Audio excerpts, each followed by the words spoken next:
feels like a whole new Paimon after those 2 days in the hot springs. The Abyss kind of threw a wrench in our relaxation, though. Still, spending time here really has felt like a vacation. The Kaholosaurs are so nice and so fun to play with. Their bellies are super bouncy. Oh, and Atea's snacks were so delicious. She gave Paimon some for the road just this morning, actually. Yelling at some kids who got caught throwing stones in the hot springs, so not much has changed since we first met her. Hey, you guys. Sleep well last night? Yep, this area is so nice. Glad you like it. I was thinking of taking you guys out to do some sea fishing. Later tonight, we can eat whatever we catch. Fresh fish is absolutely delicious right off the grill. Hey, Moalani! Yeah? What do you need? The team sent out to fight in the Night Warden Wars has returned. And Kachina? Is she back as well? Kachina fell in battle. But don't worry, the team was victorious, so the Rite of Resurrection will be held in the stadium soon. That's a relief. The Abyss is cunning, and it was her first time. Mistakes are bound to happen. Exactly. She deserves to hold her head up high. All right, thanks for letting me know. We'll head out in a bit. Jeez, she sounded a little anxious there. Had me thinking it was bad news for a moment. Mulani, you said the Abyss was cunning just now, but it seems like the Abyss just wants to destroy everything. Like, think about all those monsters that attacked your tribe. If there really was some sort of cunning plan, wouldn't it make more sense to send them to attack Kachina and her small team? Not that Paimon wants them to be in any more danger, it's just... Relax, I get it. The Abyss is difficult to understand, that's for sure. At a glance, it certainly seems like the only goal is total destruction. The Abyss isn't a living entity after all, so what capacity for logic or planning could it possibly possess? But through our long history of fighting the Abyss, we've realized things aren't quite so simple. 500 years ago, the Abyss invaded Teyvat. You know about that, right? That's right. Conria suffered greatly during that time. But so did every other nation in Teyvat. And Natlan was the worst affected of all. It took the combined efforts of the then Pyro Archon and heroes from every tribe to finally repel the Abyss. Even so, the effects of the invasion lingered for hundreds of years, only able to be reversed little by little. Our tribe's waters were contaminated. The Children of Echo's territory was overrun by dangerous sludge surging from underground. Unrelenting black winds tore across the lands of the Flower Feather clan. It was like each disaster was designed for a specific tribe. Exactly. We once thought that the Abyss's desire for destruction was a sort of primal instinct, but its methods are, in truth, marked by intelligence. We now believe the Abyss has invaded the Night Kingdom, and has the capacity to read the memories of this land at any given moment. And that's how it became so dangerous and cunning, almost like it knows you inside and out. Yes, and that's why we've been unable to fully eradicate it, even after all this time. Luckily, the problems left behind by the Abyss have been successfully addressed by the various Pyro Archons we've had over the years. Now every tribe is prospering and things are looking up. I mean, just look at what we managed to do a few days ago. We totally fought them off.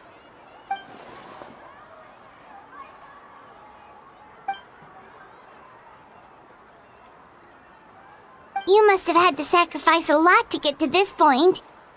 Every battle, every sacrifice is in pursuit of a future where we get to stop fighting.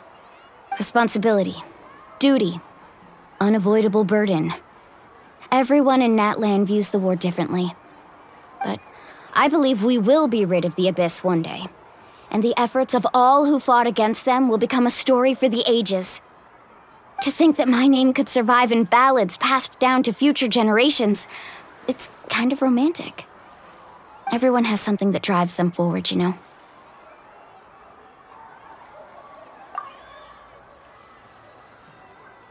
We have to. Not only for ourselves, but for our future. Anyway, let's head to the stadium. Our fishing trip can wait until Kachina's back with us. The sea's not going anywhere.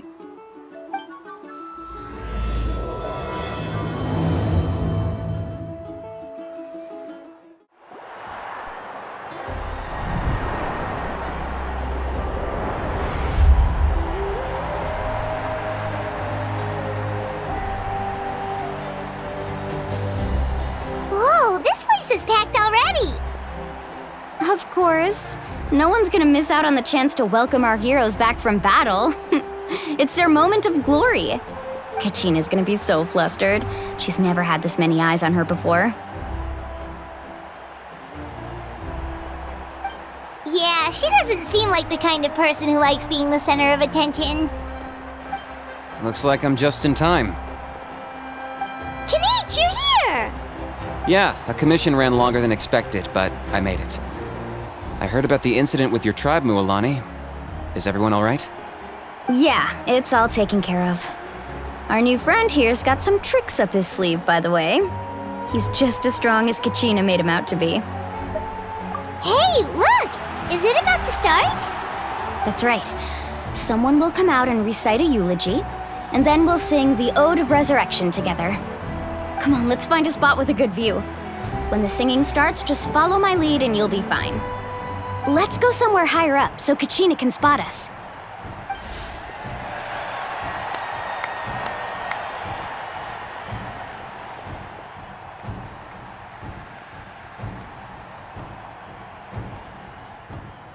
Warriors of Natlan, heed the call of life. We are the inheritors of memory and legend. Those who grew alongside sun and wind. Those who forged our own destiny and future.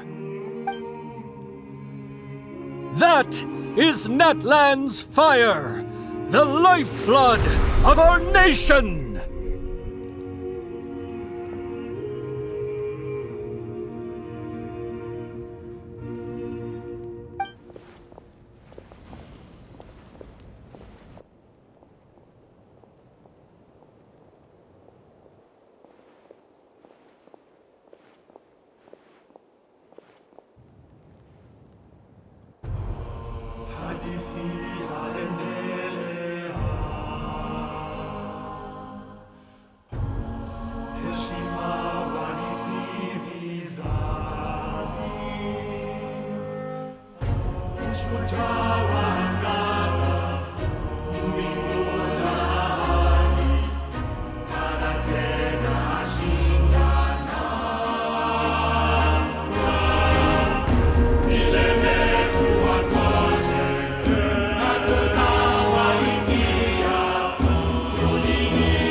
I could not find Kachina within the Night Kingdom, or locate her ancient name.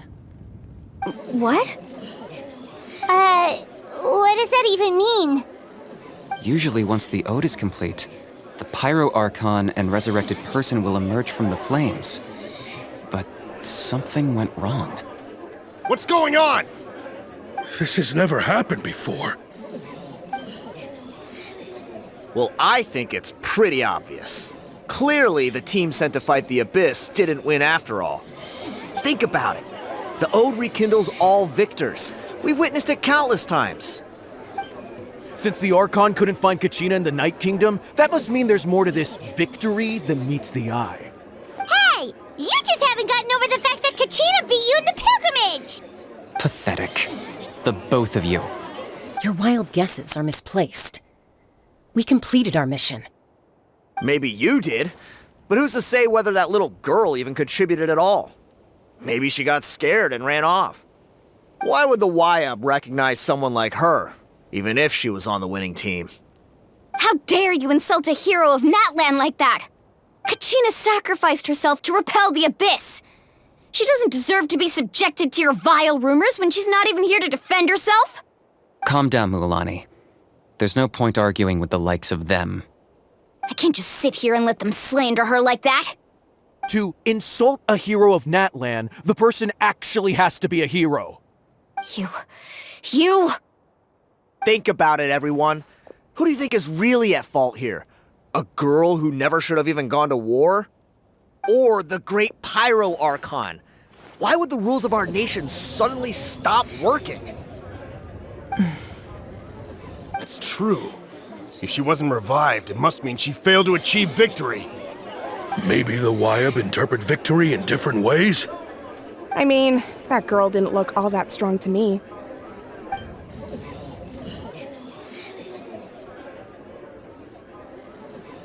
Kachina wouldn't have run! That's not like her at all! No, she's been waiting for this moment for too long. No matter how daunting the situation, no matter how scared she might feel, she's always the first person to stand up and face it head on. We don't even know what happened, so don't you dare try to use this as an excuse to vent your anger or slander her reputation. Fine. We'll find out what happens soon enough. Then, we'll see who truly deserves glory. That's enough. There is no doubt about today's victory, or Kachina's part in it. She is a hero worthy of our admiration and celebration. However, the failure of today's ceremony is undeniable. Kachina has not been rekindled, and I offer you all my deepest apologies as I continue to investigate this matter. To prevent further casualties, I have decided to suspend the pilgrimage until this matter is resolved. What? No one is all-knowing. No one is infallible, not even myself. But doubt is a means by which we seek the truth, not a weapon we wield against others. I didn't mean it that way, Archon. If there are things you wish to clarify, then ask me directly. Doubt my answer if you wish, but now's your chance. You have concerns? State them. No, of course not. Even though I have said nothing to change your mind, then it would seem the truth never mattered to you at all. That guy doesn't even have the courage to answer the Pyro Archon's question. So much for all that glory talk earlier. I have a question, Archon. My friend Kachina. Do you have any idea where she is? It's extremely important to me. I know you said you were investigating the situation, but I'm sorry, that's not enough. I've already shared everything I know.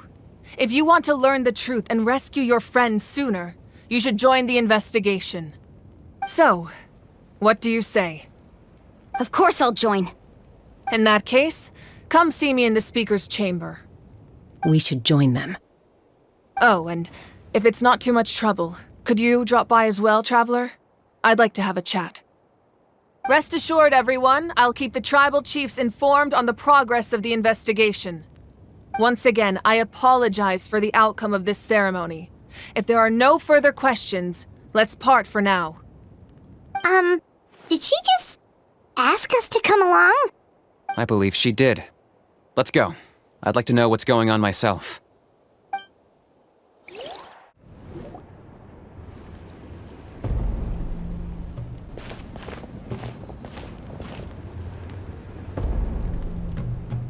The situation is urgent, so I'll get straight to the point. Kachina is undoubtedly a hero of Natlan, and I'm deeply sorry this happened to her. There's been unrest in the Night Kingdom, but I don't know what's causing it. As a result, I've been unable to track down her location. Until we find and address the cause of the unrest, the Ode of Resurrection will continue to be ineffective. And that means Kachina won't be able to come back? That's correct. Not until the problem with the Night Kingdom is resolved. How long will that take? It's hard to say. Kachina always dreamed of fighting the Abyss, of doing her part to defend Natlan. She wasn't afraid of death because she knew, if it came down to it, The Pyro Archon would be there to bring her back to life. Whenever we sat down together, exhausted from training, she would always hum the Ode of Resurrection. She was supposed to come back to us. We were supposed to hug her and celebrate with her and share her joy. We supported her every step of the way, but what are we supposed to do now? Sit peacefully and wait for her return? Lose ourselves in grief over her death? Tell me, are we her friends? Or her murderers? That's not fair, Mualani. It's all right. I understand your rage and your grief. Kachina's life means a great deal to me, Mualani. Believe me, I want to bring her back as soon as possible. I would give you that peace of mind if I could. But please, hear what I have to say so I can at least give you a broader picture of the issue we are now facing. Considering the recent attack on your tribe, I believe the Abyss has found a new means of undermining the rules of our nation. You mean... The Sacred Flame. The foundation of our resistance against the Abyss. If we continue to hold the pilgrimage and send teams to fight the Abyss, there will likely be more casualties. But if we stop altogether, the Sacred Flame will only grow weaker. The Abyss will scale up their attacks, and the tragedy we saw with the people of the Springs will only be the first of many. If we compare the two choices, the former seems to be the lesser of two evils. Sorry, I know that may sound harsh, but I bear the name Malipo. Weighing the costs is my duty. The raw truth can be cruel. But we need to understand it if we want to approach this rationally. But what would you say, Mualani? This is personal for you, and unlike Kenichi, I dare say it's not a simple case of weighing up which course of action is less painful, is it? No. I can't choose between them, and I don't want to. Saying that one is preferable over the other is disrespectful to the people who suffered. You're saying it doesn't matter whether I suspend the pilgrimage. The consequences will be equally painful. Yes. What happened to Kachina breaks my heart. But I couldn't bring myself to sacrifice other people for her sake. And that is the crux of the problem. It's not simply a matter of choosing the lesser of two evils. Either way, there will be people who suffer. And the end result will be the same. Belief in the pilgrimage will waver. Once doubt has crept in, the people will no longer unite in battle against the Abyss. And that is exactly what the Abyss wants. Their ultimate goal isn't to break the rules that make the Ode of Resurrection work. It's to destroy the people's faith in them. To prevent what happened to Kachina from happening to anyone else, we need to suspend the pilgrimage. So that is my current plan. And in the meantime, I've made efforts to strengthen each tribe's defenses. Then, we have to find another way of strengthening the Sacred Flame to keep the Abyss at bay. This won't be easy. I'll need time to figure out the best approach. I understand your anger, Mualani, but I hope that provided some clarity at least. Wow. Hyman thought things were gonna get heated for a second, but the Pyro Archon took the time to explain everything so patiently. I owe you an apology, Archon. I let myself get carried away earlier, and I'm sorry. You're right. We need to focus on finding solutions. We could always hold the pilgrimage without sending a team to fight in the Night Warden Wars. That way, we would still be able to fuel the Sacred Flame. I've considered that, but the two events have nearly always been linked. Without the chance to fight the Abyss, pilgrimage rankings lose their prestige, and competitor numbers will drop. With fewer participants, the amount of contending fire produced will decrease, and the vicious cycle will continue indefinitely. So, essentially, the Abyss is taking Kachina hostage. You've learned about the concept of ley lines during your travels, yes? The Night Kingdom is something similar. Staying there for a short period of time shouldn't have an effect on the person. But with the Abyss in the picture, it's a different story. Your sense of self will be devoured until eventually you become one with the Sea of Souls. Imagine pouring a cup of water into a rushing river. You can try to scoop up another cup, but there's no chance it will be the same water you had before. I won't sugarcoat it. That is the danger Kachina is currently facing. Just like you said, Archon. Both of these problems need to be addressed. You can focus all your efforts on dealing with the Sacred Flame. I will go search for Kachina. The Abyss poses the same threat to you as it does to her. It is very possible you will not return. Knowing that, do you still choose to go? Kachina's waiting for us to rescue her. That's all that matters. I failed to protect her during our campaign, but I can make it up to her now. I choose to go as well. Traveler? What do you think? Understood. Then I'll support you in any way I can. The Masters of the Nightwind have a technique that can extract an ancient name from the ley lines. If we can find Kachina's ancient name, I can use the link between them to pinpoint her position within the Night Kingdom. Then comes the hard part. You need to visit the Night Kingdom in person and rescue her. But isn't the Night Kingdom a land of souls? Can we even go there? Under normal circumstances, only the consciousness can enter. But there is a way to go there in person. However, know that the Night Kingdom will attempt to repel you, and the Abyss certainly won't leave you be. That's fine by me. Same here. Fighting the Abyss is nothing new for me. So, Paimon's the only one who's scared?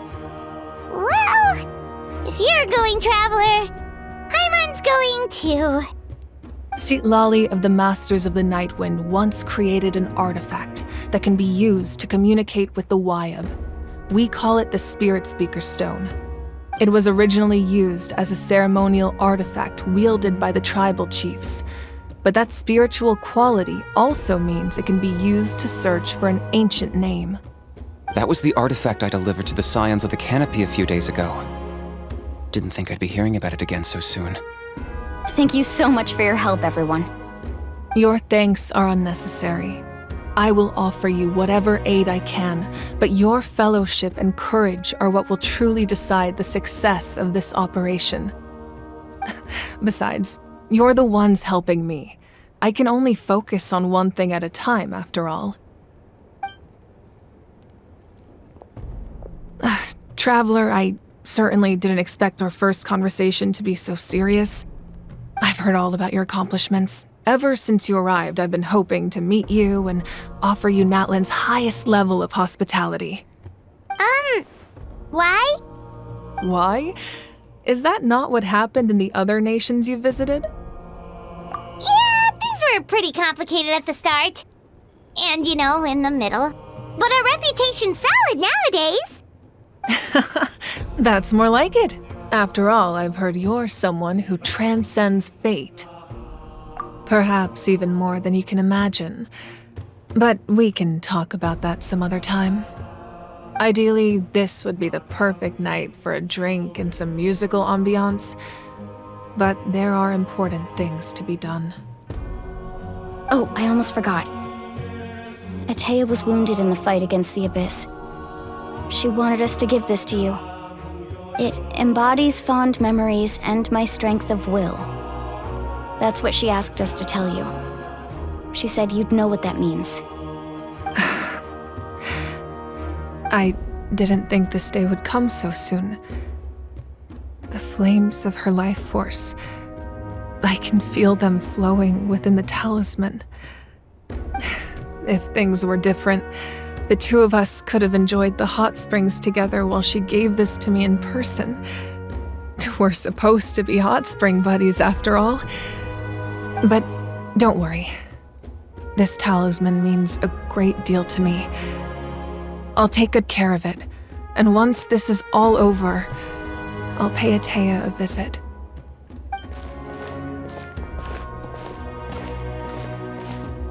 You said you didn't want to jeopardize the production of Contending Fire.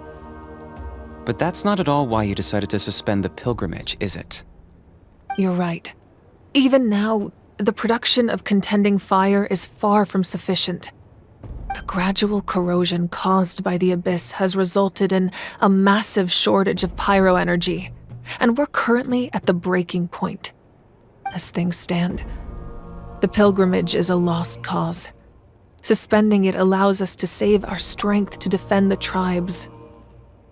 The Abyss has brought catastrophe to Natlan, and Kachina's disappearance in the Night Kingdom is a direct consequence of that.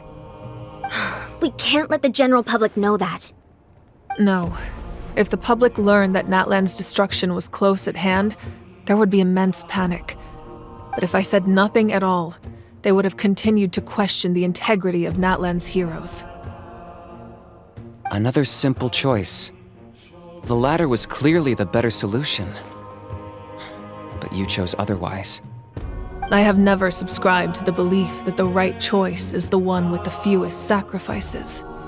Let's go. There's still a way for the sacred flame to last a little longer.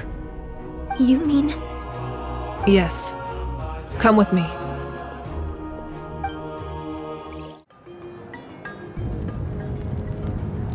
The sacred flame must never go out.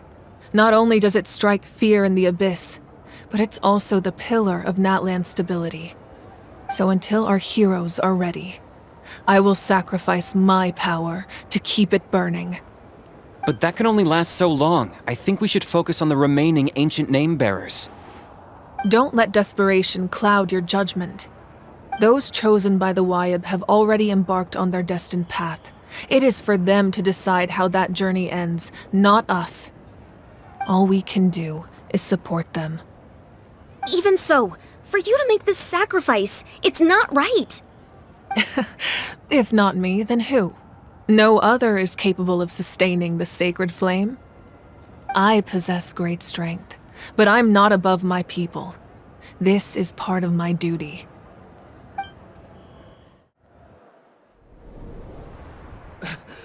Archon, it's the Fatui!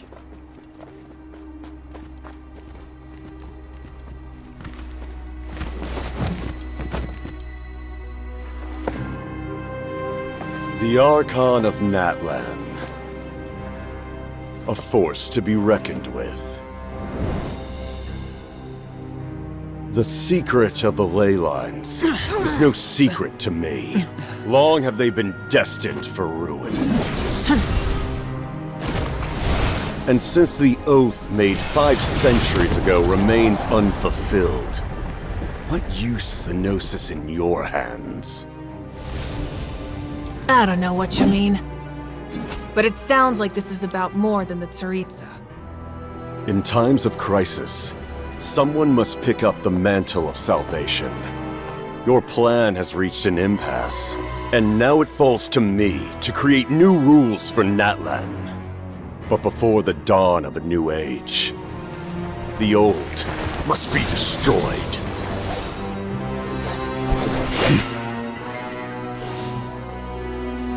I assume that's the end of your speech? Good. People like us. Let our blades do the talking!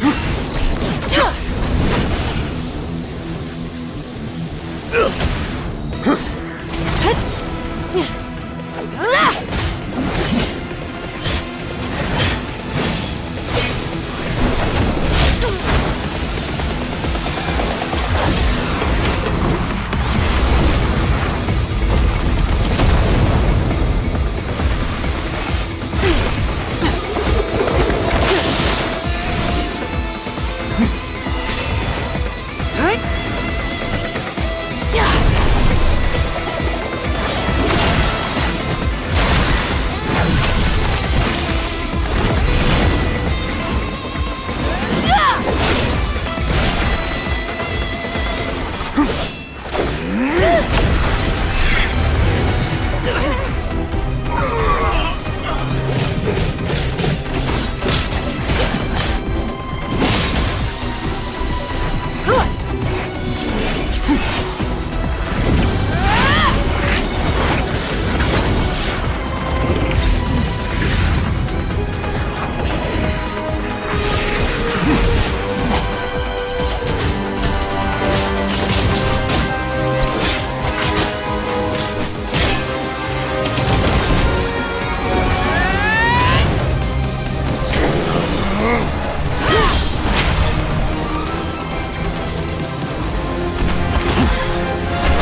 Masters of the Night Wind.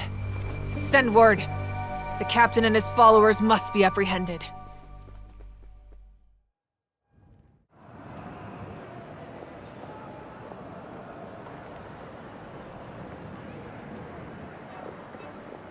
Are you alright, Archon? He was a formidable opponent.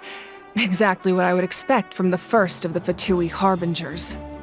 I never imagined someone could match you in combat. If the Tsaritsa sent him here, why would he bring up what happened 5 centuries ago? Yeah. And how much does he know about Natlan? The Harbingers are all driven by their own personal goals. The only purpose that unites them is collecting the Gnosis. But I'm sure the captain has his own reasons for being here as well. Whatever his motive, we should shift our focus to the Fatui. If they attack again, and we're not prepared, we're done for. No, we're running out of time. The wound I inflicted should hold him back and weaken him for the time being.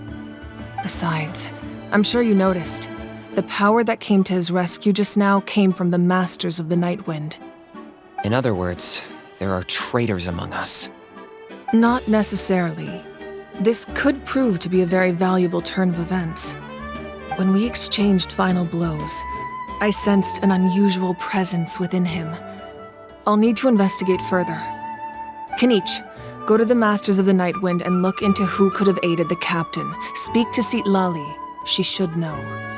Of course, I'll head out right now. Do you still intend to... Yes, but fear not.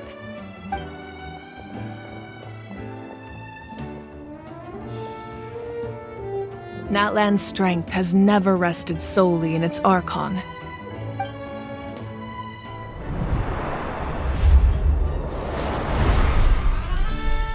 Together we foresaw the only path that leads to our nation's future. We must trust in that vision now.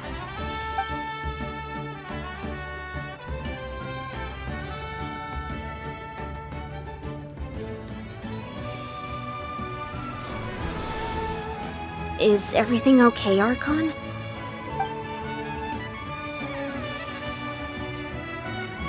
Completely fine. Just lamenting the fact that I never got a picture when I could still turn my hair into flames. Too late now. I just hope the others have a safe journey.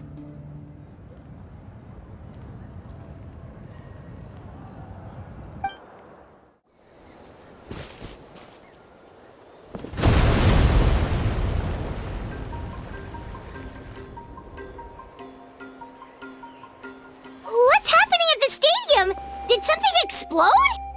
It feels like the Archon unleashed her power. She must be fighting a formidable opponent. Should we go back and check what's going on? Have faith in the Archon. She wouldn't lose in a one-on-one confrontation. Once we find Kachina's ancient name, we'll head right back. Okay, let's just keep climbing. Emon really hopes nothing goes wrong.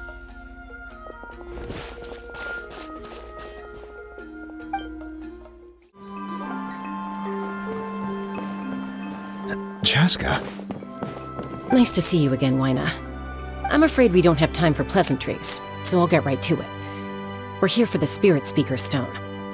Whoa, hold on a second. At least tell me why you need it first. My friend Kachina is trapped within the Night Kingdom. We need the stone to find her ancient name and rescue her. Rescue her? From the Night Kingdom? That's right. I'm sorry, but someone needs to tell you what you don't want to hear. Going there, a mature warrior would never make such a foolish decision. The nature of battle is unpredictable. You never know how it's going to end. Losing a friend is tragic, but when that happens, the best thing you can do is focus on how to prevent further casualties. I appreciate what you're trying to say, Chief Wyna. But if the price of maturity is abandoning a friend in need, I'll choose foolishness any day. If Kachina's still holding on, then so will I. I thought you might say that. Is something wrong, Waina? This doesn't seem like you. Life isn't complete without taking risks. That's always been your mantra. It's nothing. The Night Kingdom is a dangerous place. Can't blame me for checking if you were up to the task. If you're that determined, far be it from me to stop you. Here's the stone. Keep it safe, okay? It's not like we have a spare. Thank you. Huh. Seems like you two go way back. But aren't you from the Flower Feather Clan, Chaska? Oh, Chaska's a peacekeeper, so she's famous throughout the tribes. She's always the one people call to resolve conflicts, so we slowly got to know each other that way. Her younger sister Quichi's always hanging around our tribe, too. She's helped us out a lot in the past. Oh, you have a younger sister? Yes, I'll introduce you to her sometime. But let's get back to business. Waina, how do we use the stone? As you probably know, your intended destination is completely different from the real world. The Night Kingdom is like a river flowing with concepts, and the ancient name you seek is like a tiny fish swimming downstream. In that sense, the stone is like a fishing boat drifting down the river, but the boat alone isn't enough. You need a fisherman experienced enough to steer it in the right direction. We couldn't do that ourselves? With a little practice, I'm sure you could. You have the strength and the talent. If you want to make sure this works, though, I could recommend someone to you. Who? Vichama, a legendary warrior and scout from our tribe. He's got a keen eye and a well-honed intuition. Even his ancient name means to seek. If you're fishing for a name, you're gonna want him on the boat. Vichama? Why does that name sound familiar? He's one of Auntie Atea's hot spring buddies. I've heard stories about him. Where can we find him? Ever since Malco passed, he spends most of his time gazing out at the scenery from the cliff tops. Follow the path that way, and I'm sure you'll find him. Thank you. We'll go look for him there. Good luck. I hope everything goes well.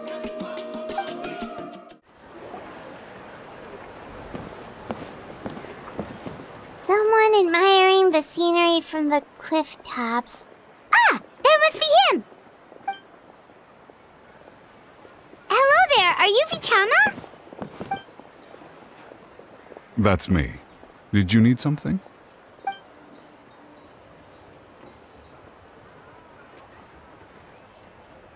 What?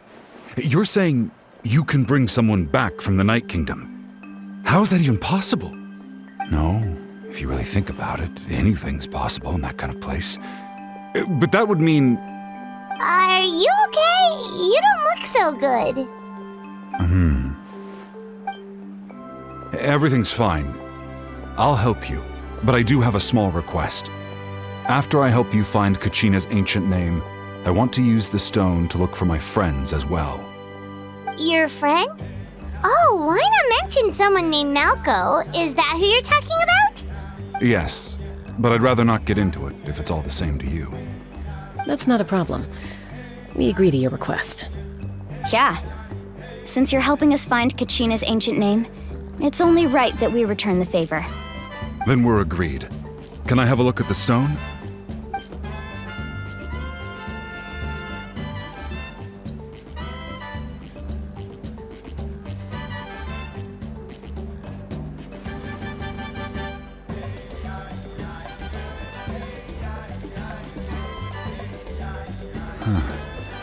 I see.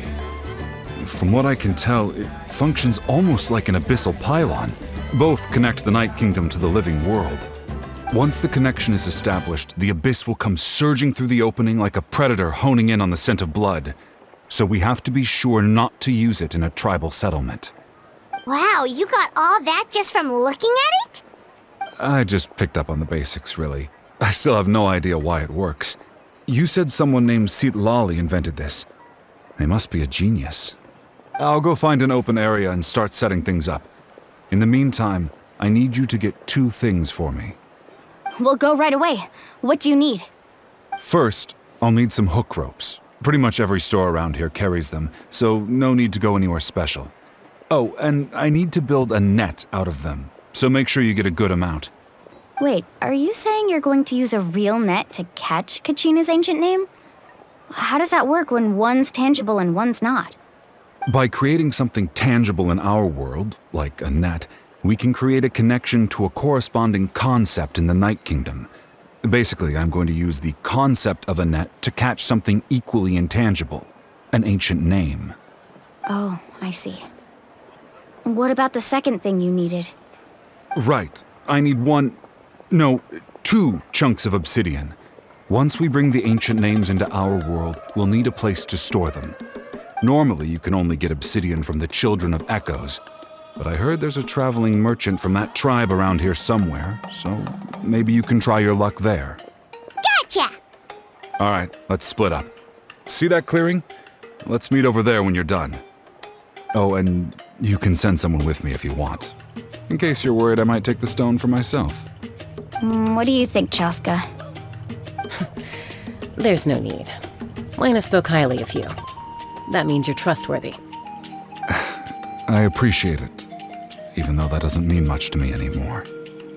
Anyway, it'll take some time to set everything up, so no need to rush. I'll see you in a bit.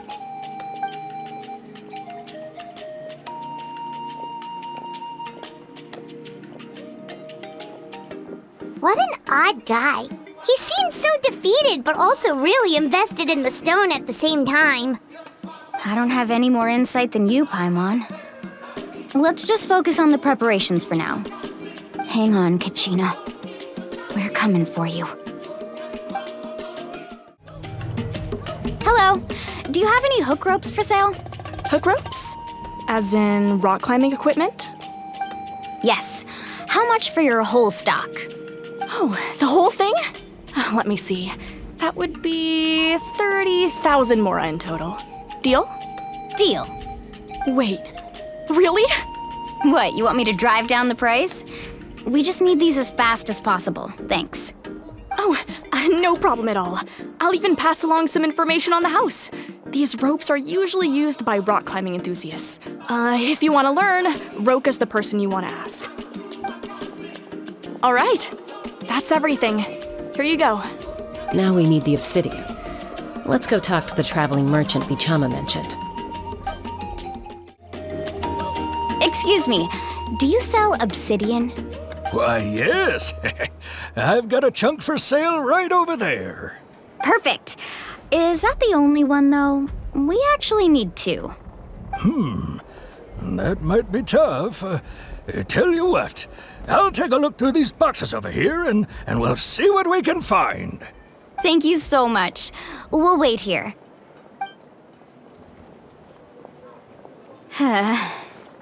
Relax. Everything's going according to plan. I know, it's just... I could tell Vichama feels the same way about his friend that I do about Kachina. I hope this chunk of obsidian isn't the only one. Kachina always carries all sorts of shiny stones with her. If I was the one trapped in the Night Kingdom, she'd have a whole pile of obsidian ready in a heartbeat. Well, would you look at that? I did bring an extra. Here you go, young lady. How does it look? Perfect! Thank you. How much do I owe you? If you hadn't shown up, these stones would have just sat here collecting dust. I'll take 3,000 mora for both. Here you go. By the way, I heard you mention Vichama just now. You running an errand for him, then? How's he doing? Malco's been gone for 5 years now. It's about time he started to move forward. Do you know what happened between them? I heard about it in passing while I was out drinking one night, but I don't know all the details. Vichama and Malco grew up together, and even made a name for themselves together. Malco was an amazing fighter, capable of knocking out multiple opponents in a single hit, while Vichama excelled at scouting and analyzing the battlefield. The two made an excellent team, and managed to beat back the Abyss several times. 5 years ago, they both emerged triumphant in the pilgrimage and were placed on the same team to fight the Abyss. But on the eve of battle, the Abyss launched an attack on their tribe, and Vichama suffered an injury to his leg while attempting to rescue someone. Then what happened? The team agreed that he couldn't fight the Abyss in his condition. Vichama didn't argue. He knew going to the front lines with an injured leg would make him a burden in battle. So they raised the issue with the Pyro Archon, and she agreed to let him stay behind. It's just... Melko and the others ended up facing hordes of abyssal monsters in numbers that far exceeded anyone's expectations. The team made an error in judgment, and they fell to the onslaught. Vichama went into a deep depression after that. He blames himself for everything. Oh, you're not wrong. But it's possible he chooses to blame himself. Not because he did something wrong, but because he wasn't able to do anything at all. I've tried convincing him to move forward, to stop dwelling on the past. But the shadow of Melko's death hangs over him still. The Abyss has caused so much suffering, and some wounds never heal. I wish there was something he could do to make himself feel better, but... anyway, that's the gist of it. Maybe you could help him talk things through sometime. I would really appreciate it. Did you get everything? Yep, it's all here. When do we start? I've made all the necessary adjustments, so we're good to go. As agreed, I'll help you find Kachina's ancient name, and then you return the favor. Go ahead. After Malko fell, I scoured the battlefield to see what happened. It turned out he wasn't bested by some impossibly powerful foe. He was dragged to his grave by the sheer number of enemies. If I had been there, I would have been able to sense the danger. I could have warned them not to advance. I've always blamed myself for what happened. But when you told me about Kachina, I realized there's a chance Malko might also be alive, fighting for survival in the Night Kingdom. But that happened several years ago, right? The Pyro Archon said all life within the Night Kingdom eventually becomes one with the Sea of Souls. There might not be much hope, but I still have to try. Malko and I promised each other, even if we never managed to root out the Abyss for good, we would fight together until the end. All right, let's get to it. I'll start searching for the conceptualized version of Kachina's ancient name. If you see any fragments scattered around the area, please collect them.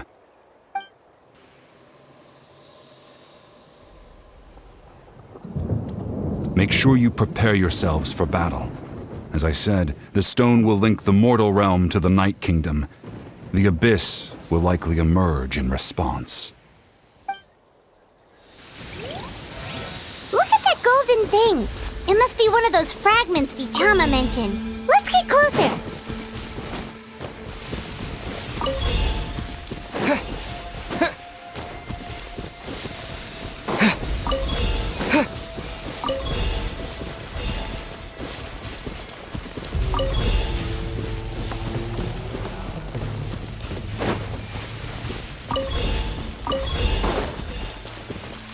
Whoa, monsters incoming! Watch out, everyone!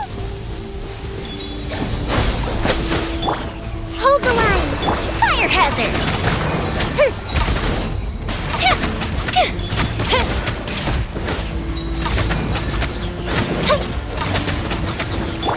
Covenant of the Deep!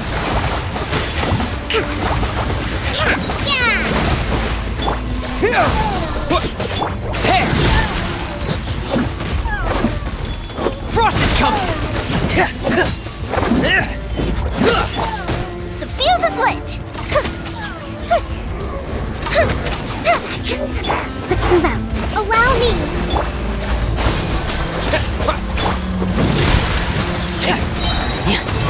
Day of Reckoning! Getting here!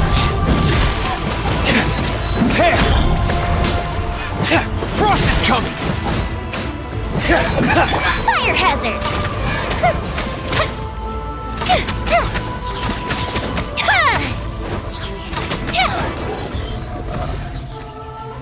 How much longer, Vichama?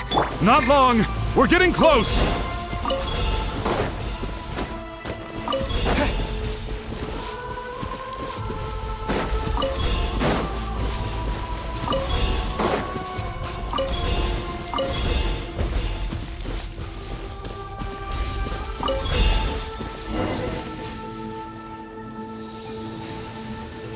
Vichama!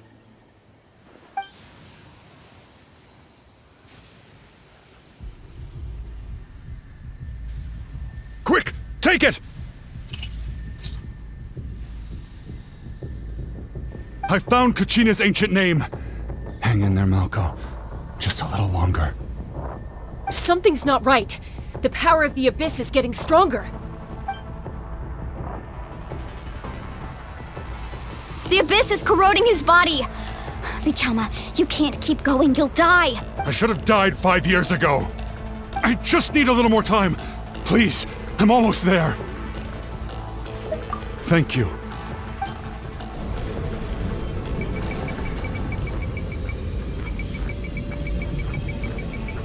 Whoa, watch out! The power of the Abyss is strong!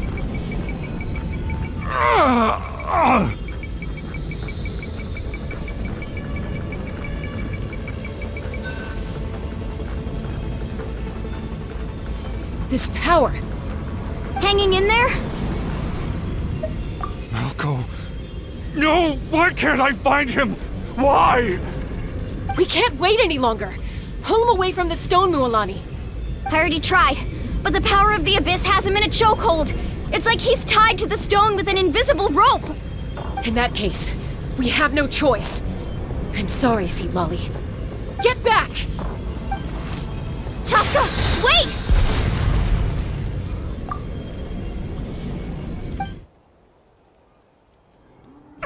Ouch! What happened just now? It looked like the Spirit Speaker's stone was... The stone's power was spiraling out of control. The only way to stop it was to destroy it. You were all caught in the shockwave of the explosion. You might feel dizzy for a while, but that's normal. Give us a heads up next time, will you? You're lucky we managed to dodge it in time. I thought I said to get back. Yeah, barely a second before you made it go poof.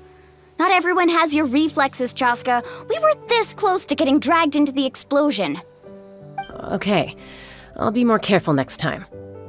At least Kachina's ancient name is still in one piece. Wait, where's Vichama?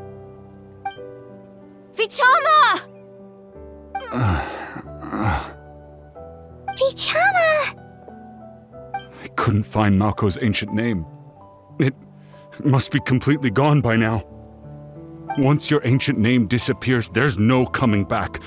From the very beginning, I knew there was a slim chance, but still. And now... it's too late to save him. From the minute he left that day, it was already too late. Vichama. I'm sure he's heard enough condolences over the years. Let's just give him some space. Huh? What's that in your hands, Vichama? It looks like something's glowing! Huh? This is...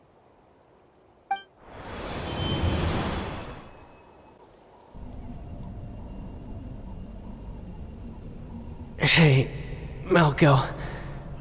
Got any strength left? Not enough to swing a sword, but to say a few last words? Sure. Too bad. No one will get to hear them. I never thought I'd actually die on this mission. Not that I'm afraid to die. It's just... hard. Thinking about my mom's face when she hears the news. Guess I have something to be thankful for then. My parents died a long time ago. They won't have to mourn me.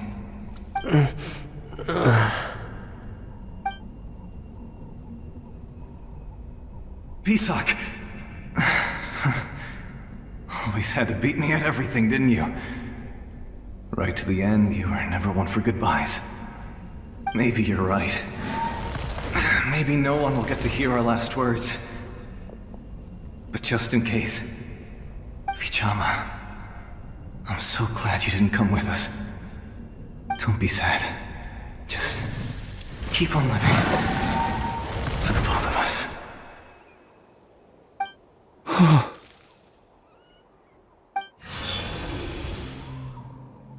Was that a memory? Seems like we were able to salvage something after all.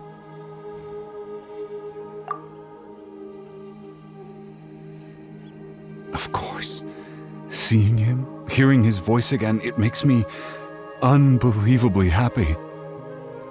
But it also brings with it an even deeper pain. A deeper pain? Why? Malco was always the type to put on a brave face. But in that memory just now, his hands were shaking, and his smile was forced. For all these years, I regretted not being able to fight alongside him to the end. And now I know, at the end of his life, he was thinking the same thing. Vichama. I'm fine. Actually, I heard Chief Wyna wasn't really on board with your plan to go to the Night Kingdom. When you asked for my help, I hesitated too. I knew helping you find your friend's ancient name meant leading you one step closer to danger. But I also understood why you had to try. Everyone has regrets in life, but not everyone gets the chance to make up for them. Once allowed to fester, guilt strips us of our most valuable qualities as warriors. In that sense, we might as well choose the braver path from the very beginning. If I could do it all over again, I would have followed Malco to the front lines no matter what.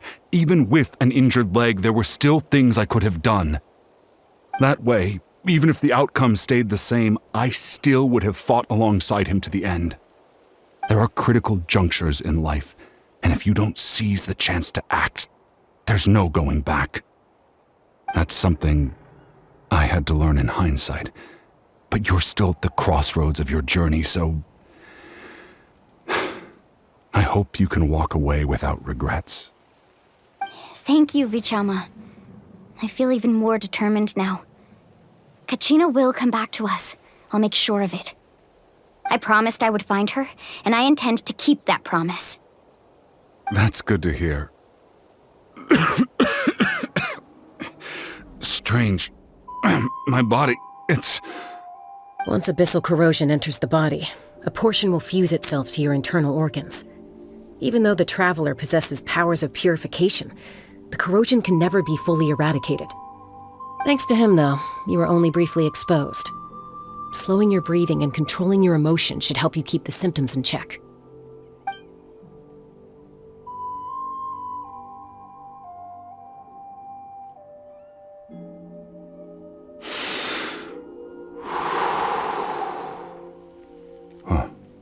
That does make me feel better.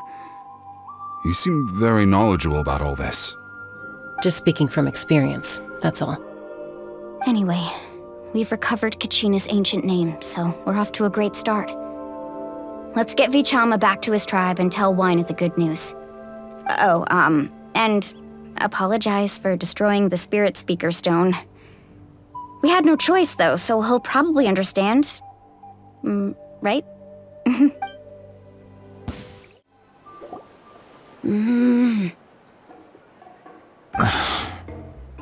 Koichi, are you really gonna just stand there like that? I don't know what you want from me. I think you know exactly what I'm trying to say, Uncle Wyna. I can hear it in your voice. Honestly, it's just one thing after another with you two. They're back. Koichi? What are you doing here? Don't play dumb with your own sister. You know exactly why I'm here. My apologies, everyone. I just need to borrow Tosca for a few minutes. You come with me.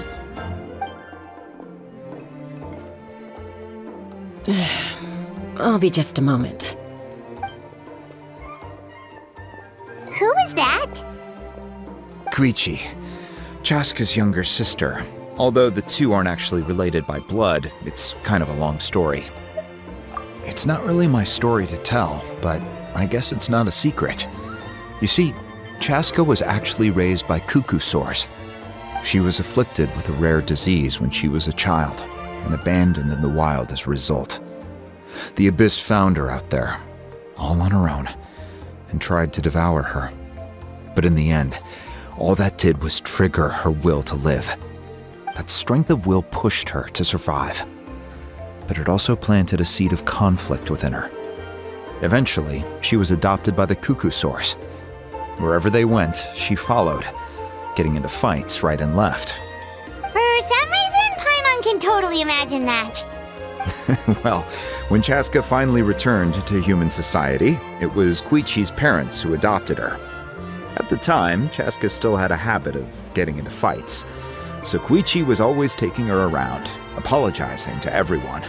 Ah, I remember those days.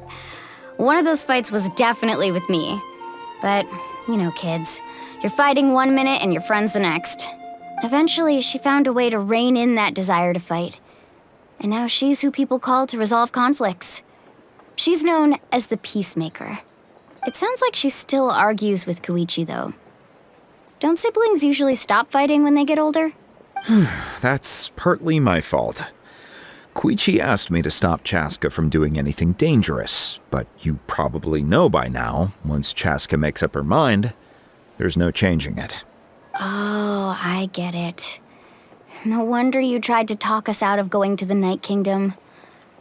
Chaska even said that wasn't like you. I'm all for your adventure. You need to take risks when you're young, because by the time you're my age, you couldn't attempt something like that even if you wanted to.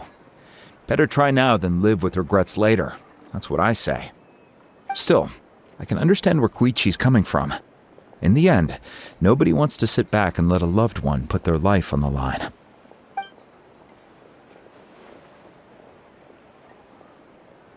All right, it's just the two of us now.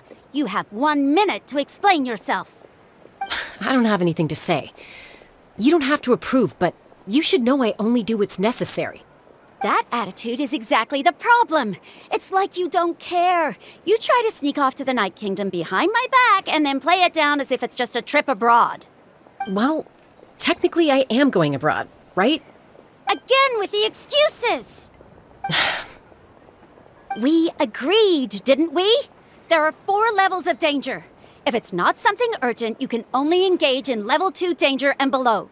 You can only go up to level 3 if a situation is so dire there's absolutely no alternative.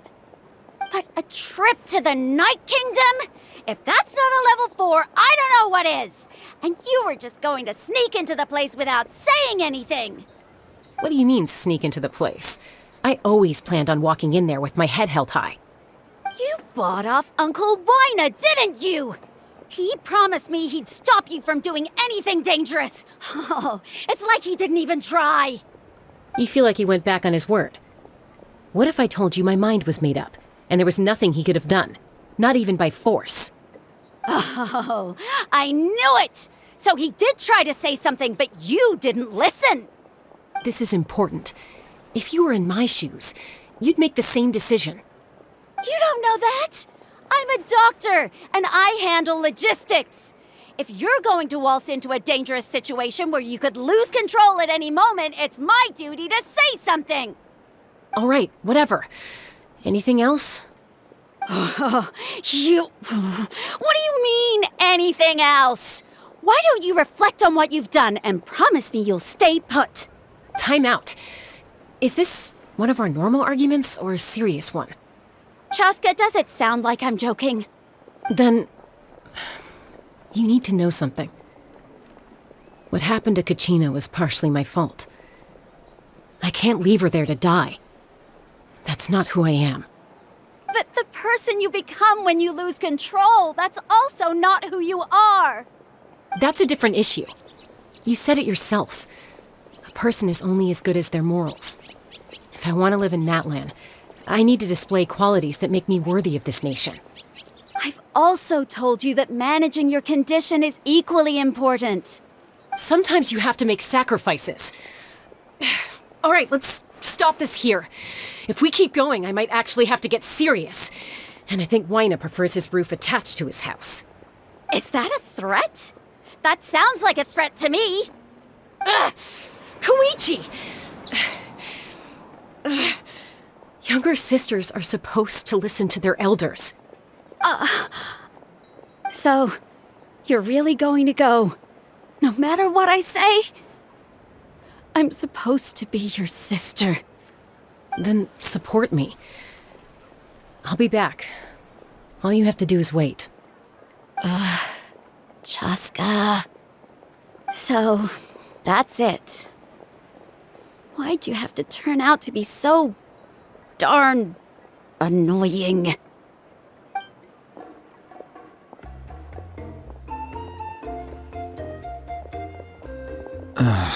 You two are something else. Something you wanted to say? I know you aren't related by blood, but you two sure are similar. Really? You know, I said that very thing to Koichi not too long ago, and she reacted the exact same way, down to the very tone of voice. It's not my place to get involved, but I will say this. Try to spend a little more time with your sister. You're tough kids.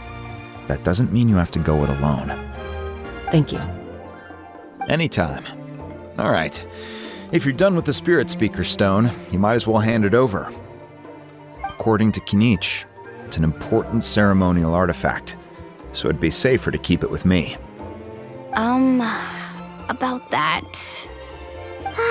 If only Tone Deaf Bard was here, he could have repaired it just like the Holy Liar. It might be in a few more pieces than you remember. Huh?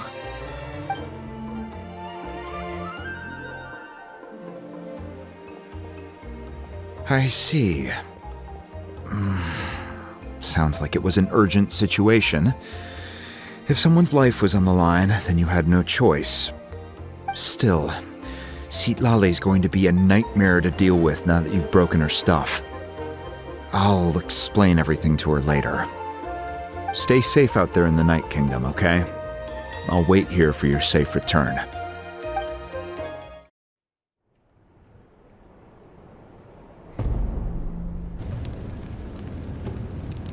We're back! We found Kachina's ancient name, too! Well, it's fairly complicated. Let me give you the condensed version. The Fatui again? We can't go anywhere without them causing trouble. But what if the Fatui finds out you've lost your power? Won't they try to take advantage of the situation? That's why it has to be our little secret. No one else can know, or we're asking for trouble. Look, I wish I could offer you some sort of consolation, but I won't lie to you. With multiple factions closing in, there's nothing comforting about the situation we're facing. Still, all you need to do is focus on your goal. You can leave the complicated matters to me. I can also step in on the Pyro Archon's behalf. There's a limit to what I can accomplish, but I'll help you however I can. There's no need to be so modest, Yan-san. Your incredible strength has long been a well-known fact. You're the pride of your tribe. Archon, I'm sorry about before. You have so much on your plate, so much that you have to worry about. But all I could do was focus on my own feelings. You have nothing to be sorry about. We all get overwhelmed by our emotions, myself included. Your reaction to Kachina's disappearance, I understand that feeling very well. Well, now that we have Kachina's ancient name, let's go track her down. Follow me.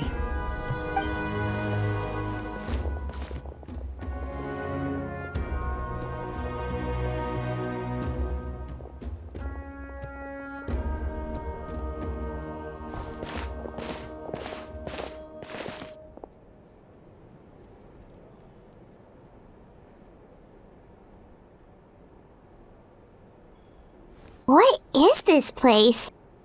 Hey, isn't that Atea's talisman? Good eye. This is where I store all the various mementos I've collected. Whoa. I've never seen this place before.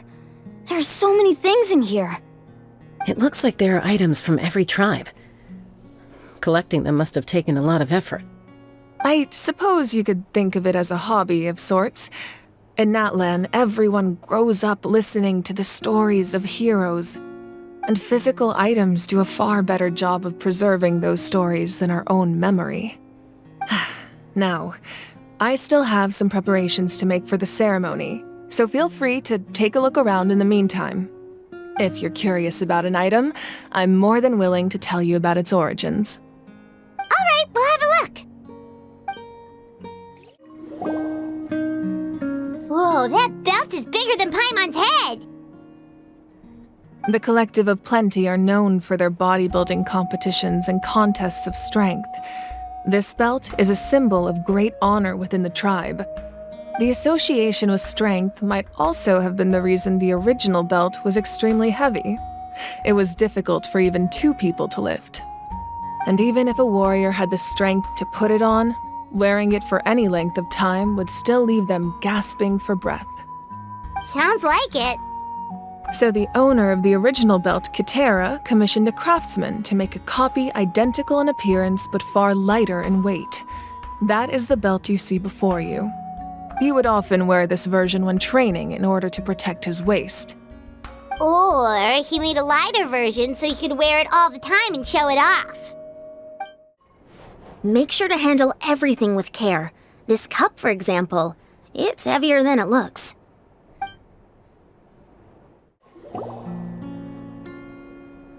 There are so many jars and potions around here. Do they have anything to do with alchemy? No, those belong to the Masters of the Nightwind. They're ceremonial tools used to amplify the ability to communicate with the Night Kingdom and the Wyab. Yamaya is an expert in this field, and she taught me a lot. Even though she appears stoic and serious, she actually has a keen sense of humor. The tools you see here are quite traditional. Her students found them outdated, so she passed them on to me. The contents of the jars aren't all that special. Oh, except the big jar in the middle. That's what she really wanted to give me. Ooh, must be something really cool. What's inside? Grape juice. Huh? It's quite tasty, although probably expired by now. This flower looks like it's thriving. You must be good at taking care of plants, Archon.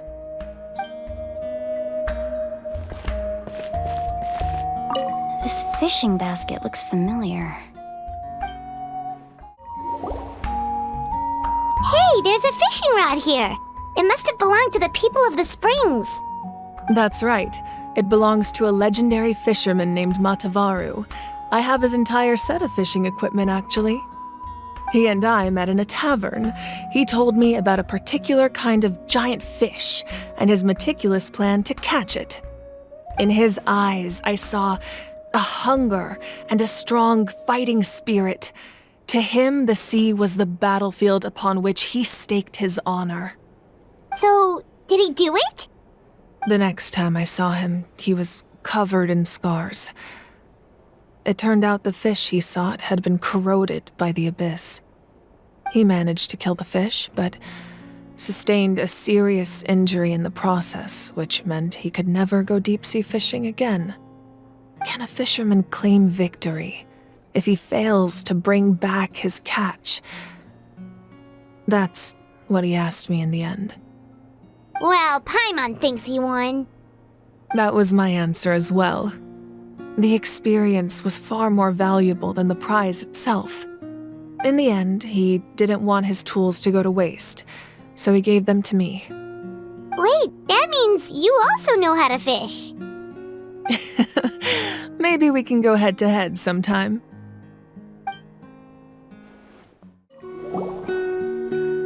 This is Atea's talisman. I'm sure you're familiar with this one already. Atea was rarely ever without it. The talisman brought her a lot of luck in battle. Whoa, this weapon is huge! Which tribe did it belong to? Ah, that weapon belonged to Tenoch. a hero from 500 years ago. Strictly speaking, he didn't belong to any single tribe.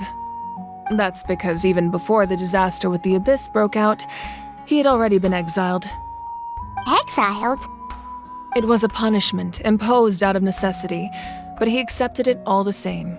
He believed it was what he deserved. When the Abyss attacked, the tribes found themselves in urgent need of a powerful figure to lead them into the battle, and there was no one more courageous or resolute than him. He united the 6 tribes and accomplished great feats throughout the war. Ultimately, he perished, and because he had already lost his ancient name, the Ode of Resurrection was unable to bring him back. And so, he was laid to rest, alongside the countless warriors and civilians who lost their lives, buried in the soil of his native land. Wow, he sounds like a true hero. Indeed, even now his story is told throughout the land.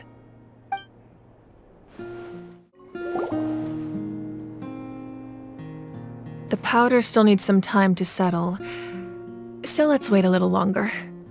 Well, what do you think of my collection? Do you feel like you have a better understanding of Natlan's culture now? Yeah, if each item represents a different story, seems like Natlan's really been through a lot. Does every item hold a special memory, just like Atea's talisman?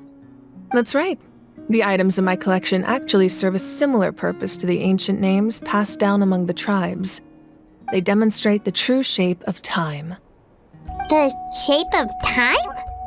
Most people perceive time as a linear concept, almost like a straight line that can only move forward. We cannot change the past or predict the future.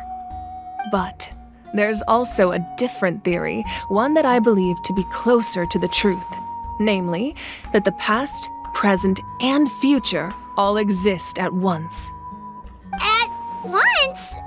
Paimon's not sure she understands. Let's say your journey ended right now. Thinking back on your experience in each nation, which one would you say was the most important? Exactly. Even at the end of your journey, the things you experienced along the way don't cease to exist. They become part of who you are. Take out a portion of that journey, and you would likely make very different decisions, and eventually arrive at a very different destination. The future is the same way. It exists even though it has yet to come to pass. We just lack the means to perceive it. Of course, there are those with the power to foresee the future. They simply call it by a different name. Fate. You're quite familiar with that concept, I would imagine. That does kinda make sense. The future hasn't happened, but already exists. Humanity excels at living in the present, but too often we forget the past and neglect the future. While the pilgrimage and the Night Warden Wars lead us to a better future. Only by uniting the people of Natlan across countless eras can we fight back against an enemy as formidable as the Abyss. To come up with such a set of rules, the first Pyro Archon must have possessed a level of insight I can only imagine. That's correct. At first, he was a mortal man with no special power. After he ascended to the divine throne, he used it to borrow power from the heavens and establish the rules of Natlan. Namely, a framework through which ordinary people can ascend to Archonhood.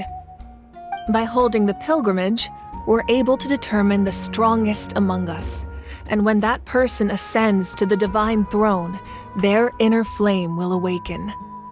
In addition, the sacred flame will grant them significant knowledge and memory of this land. After all, that's how I came to know everything I just told you. So, it all comes down to the power of the divine throne and the rules. Wait, is that a family portrait? Yes, that's my mother, father, younger sister, and the little saurians we raised. I turned a piece of my dad's leather armor into a canvas and commissioned a famous artist to paint our likeness. Your sister is so two of you are really close.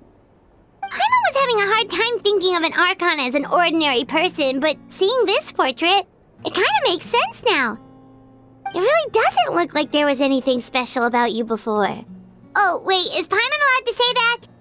A little late for that question, don't you think? Sorry! Paimon's so sorry! Paimon's mouth works faster than her brain sometimes! It's alright. I'd never get upset over something like that.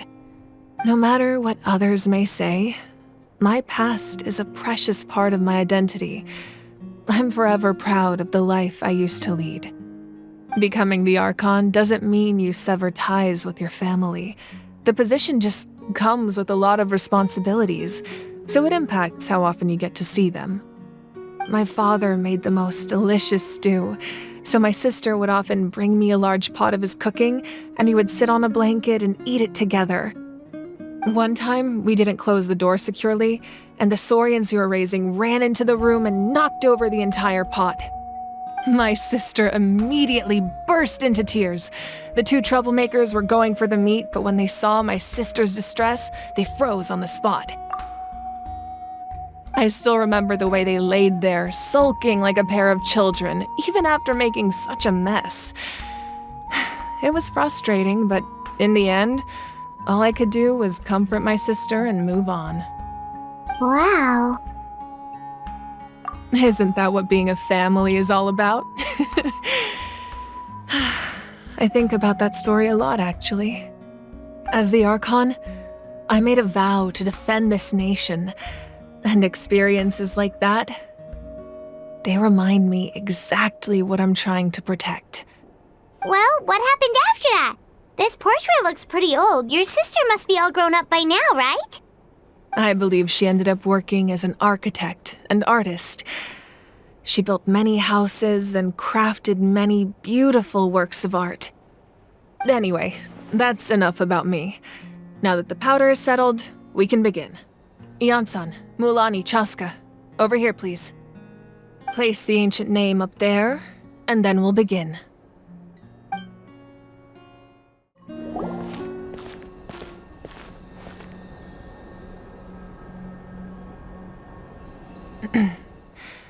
Surely as the echoes of life resound through heaven and earth, so too shall our stories remain eternal. Ancient name, take us to your fated bearer. Allow her to answer our call.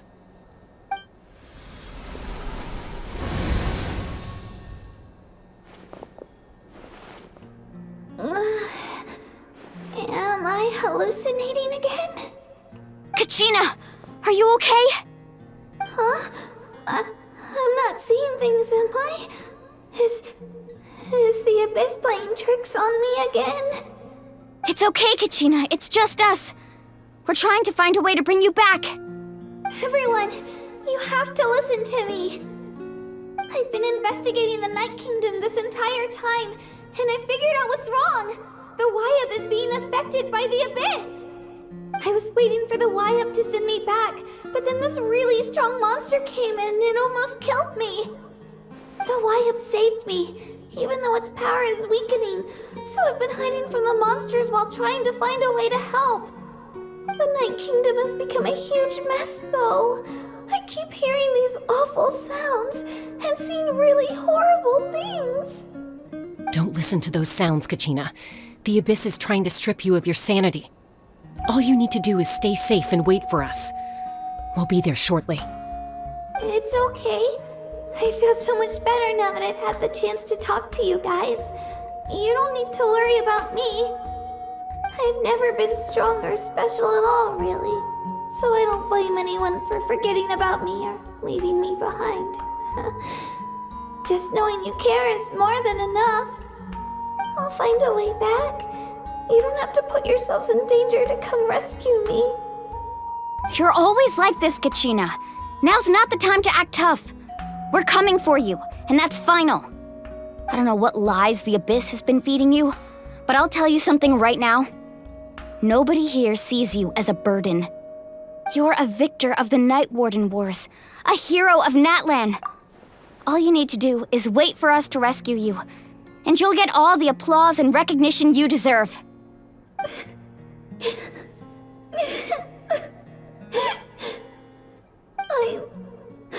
I'm really scared. Everything's so dark and creepy here. And I want to go home. Still, I don't want you to put yourselves in danger because of me. I don't want to hold anyone back ever again. All you need to do is place your trust in us, just like you always have. No one fights alone. We're not leaving you behind. Not ever. Yeah, we're so close. We can't call it quits now. Thank you. Be careful. Looks like we've lost contact. Now comes the most dangerous part. You have to traverse the Night Kingdom in your physical form. This entrance to the Night Kingdom was left behind after an abyssal invasion. Even a brief amount of time inside could expose you to corrosion. I know. I'm prepared for that possibility. All right, then I wish you all the best. I'll tell Koichi to be ready just in case. She's very experienced in dealing with abyssal corruption. That face you just made. Don't tell me you two got into another argument. No, I just feel bad for creating more work for her. I'll go with them too, Archon. The more people, the stronger the party. Thank you so much for your help, everyone. It really means a lot that you're willing to brave these dangers with me. There's no time to lose, so let's get going. Now that I've lost my power, I won't be able to provide much practical support, but I can still keep an eye on the situation from here. Eon-san, I know it's unlikely, but if you encounter a situation you can't handle... That won't happen. I hope not.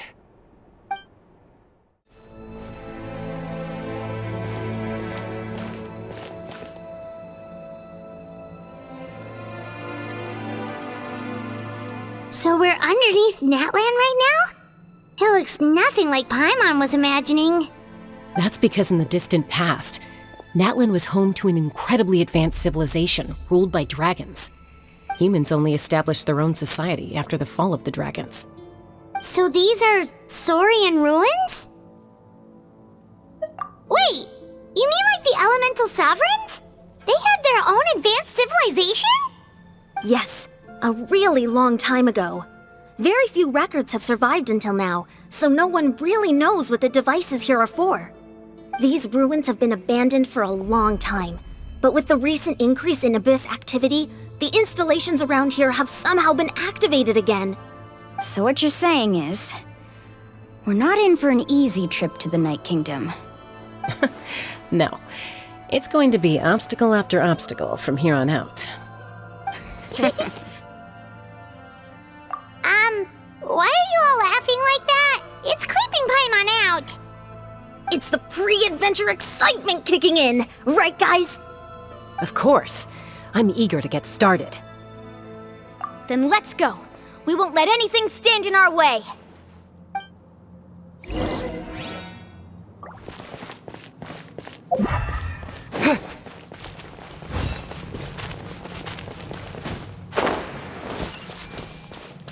Seems like the road ends here.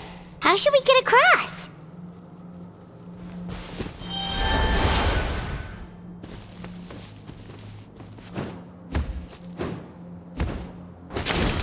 As a professional trainer, I think you could stand to build up your endurance, Paimon. Professional trainer? Paimon thought you were a warrior from the Collective of Planning. Well, that goes without saying. But I actually work as a sports coach. I provide professional guidance for many of Natlan's popular sports. And I don't just mean physical training. I design nutrition plans as well. Ah, so basically no sugar, no soft drinks, no grilled meat. Yeah, we'll be here all day if you list them out one by one. It's much faster to just focus on what's good for you. Such as? Vegetable juice. Want some? You know, Ian-san, Paimon feels like the two of us might not see eye to eye.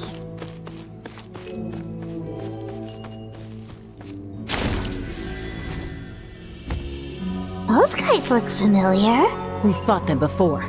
Let's go. Show no mercy.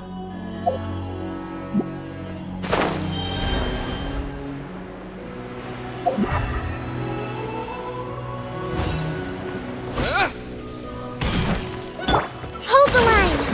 Germinate!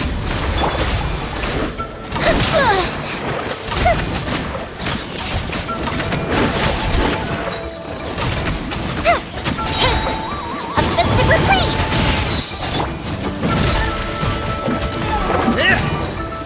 Getting gear! Allow me! Scatter!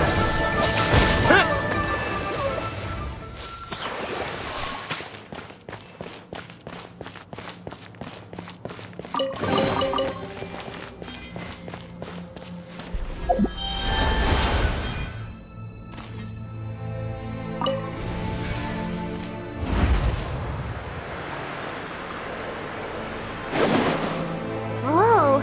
The place we need to go seems really high up.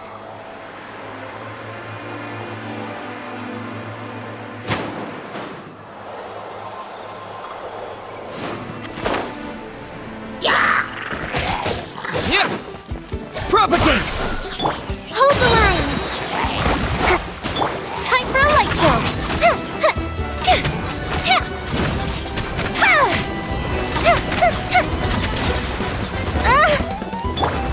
Torrent, bring refuge! Let's move out.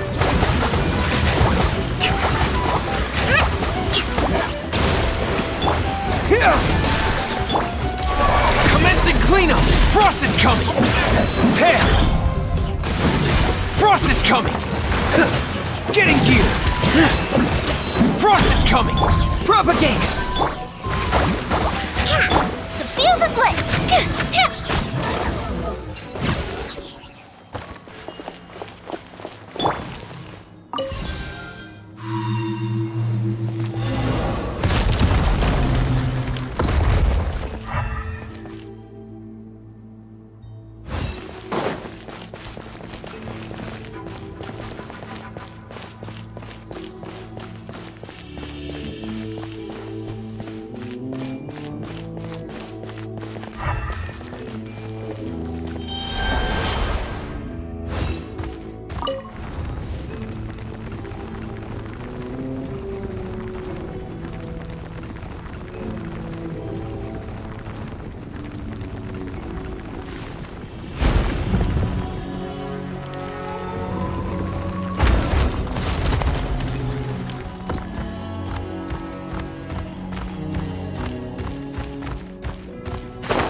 Scatter! Rest and rebuild! Fire hazard!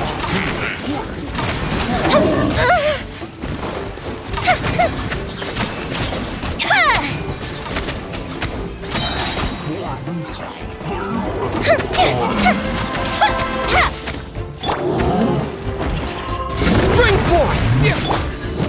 Getting gear! Hold the line! Here come the fireworks! Time for a light show!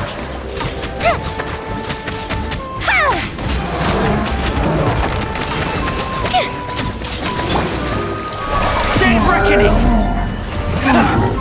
Frost is coming! Getting gear!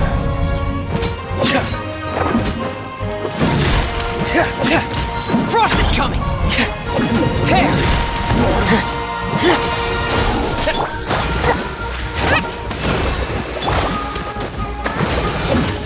Frost is coming! Prepare! Frost is coming!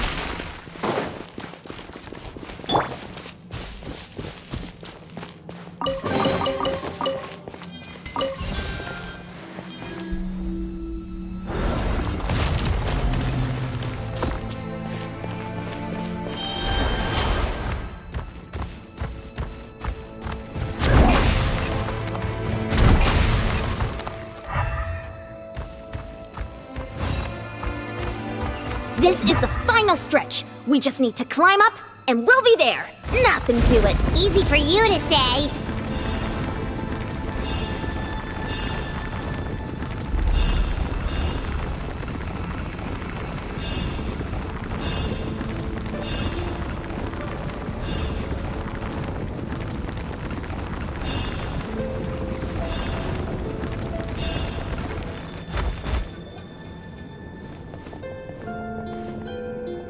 This must be the entrance the Pyro Archon told us about. The one ripped open by the Abyss. Yes. There's something in the depths of this place that feels familiar, yet also foreign. We actually have to go in there? Okay, Paimon just needs to psych herself up. Don't push her through before she's ready. Hey! You don't have to drag Paimon! You're pulling too hard!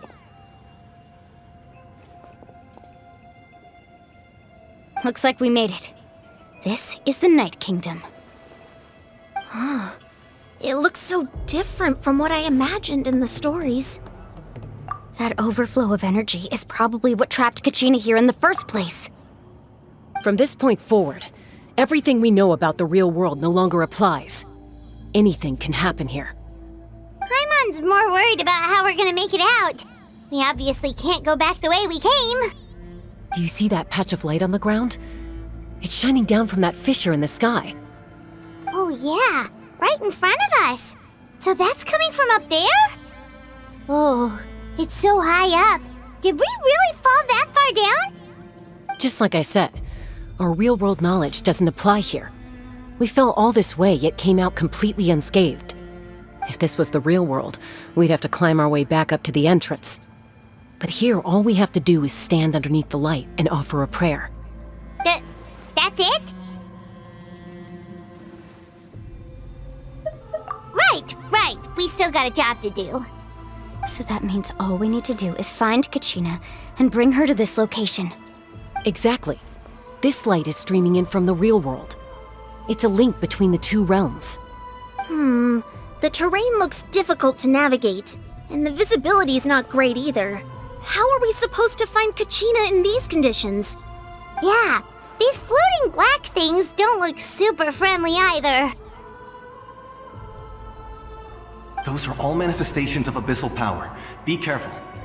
Ghost! A talking ghost! Calm down, I'm here to help. You're the ones who helped Vichama, right? Yes, I'm Vichama's friend, Malko.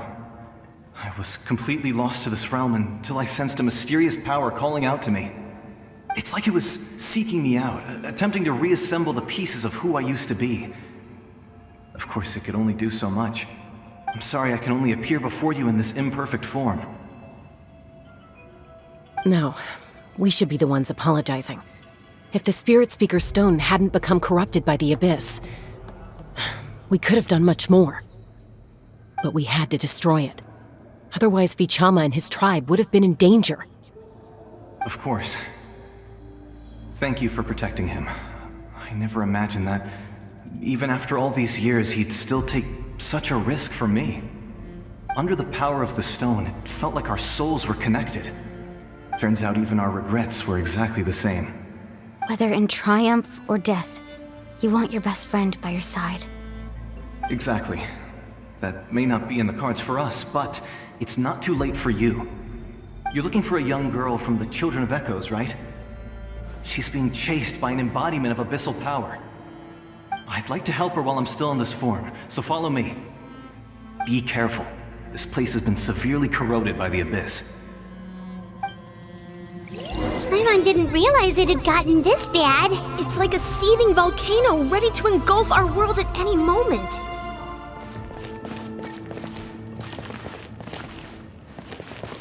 Ouch! Quick, get back here! You can't go on. Stick close to me. My power will be able to ward off attacks for the time being.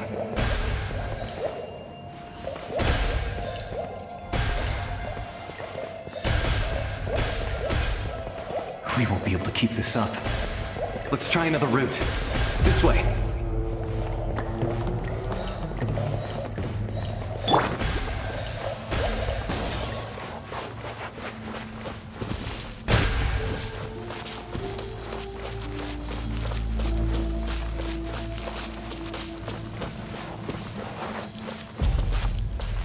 Not good.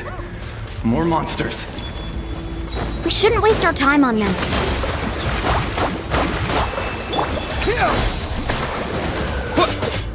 Fire hazard!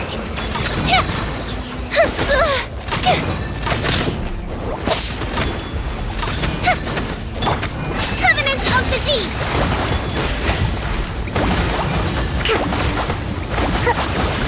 Propagate! Allow me! Time for a light show!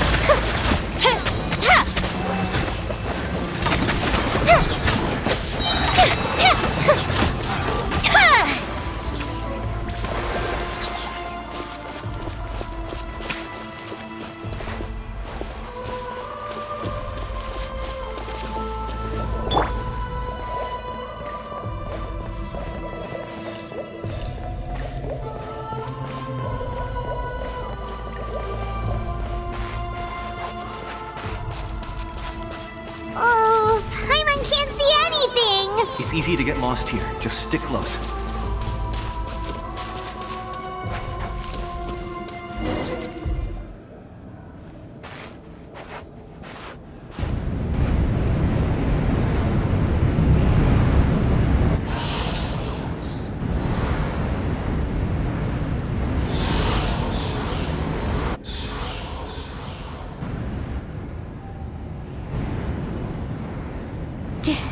Did you hear that? What? Never mind. It was probably just my imagination. Don't scare Paimon like that! I heard it too. It was a voice from the abyss. What did it say? Doesn't matter. It certainly doesn't harbor good intentions.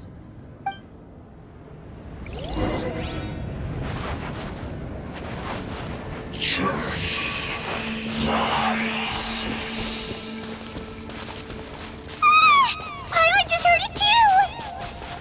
Let's keep going. Paimon wants to get out of this place!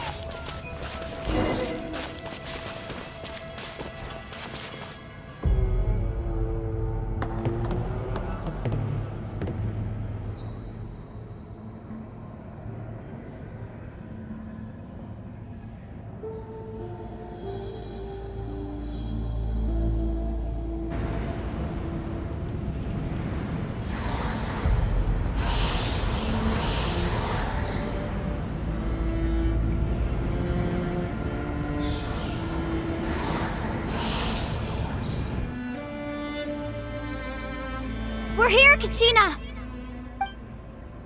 Honey? You made it! Looks like our reunion will have to wait until we take care of these monsters. Good idea. Let's go!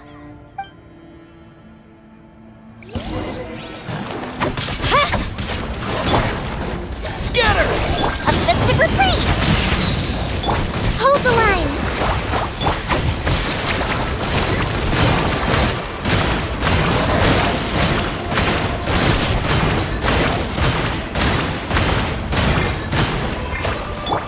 Germinate!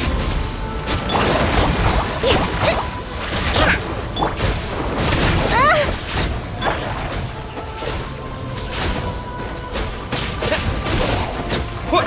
Propagate! You're here! You're finally here! Thank you so much! That monster can appear from anywhere!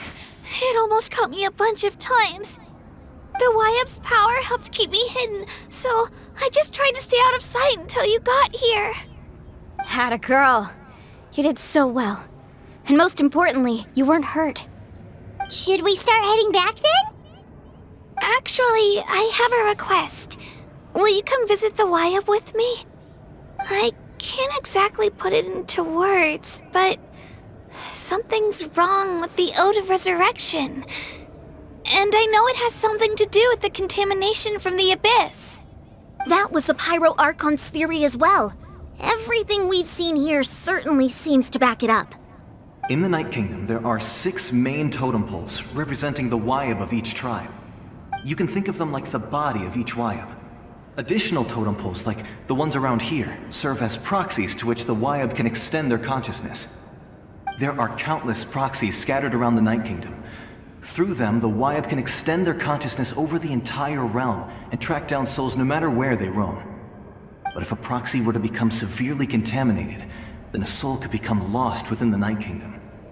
Judging by the current situation, I don't think we're dealing with just one contaminated proxy. Even if we could drive back the abyssal power from one of them, That probably wouldn't even put a dent in the problem. Still, we can't just leave the Wyab to suffer. It's protected me this whole time. I agree.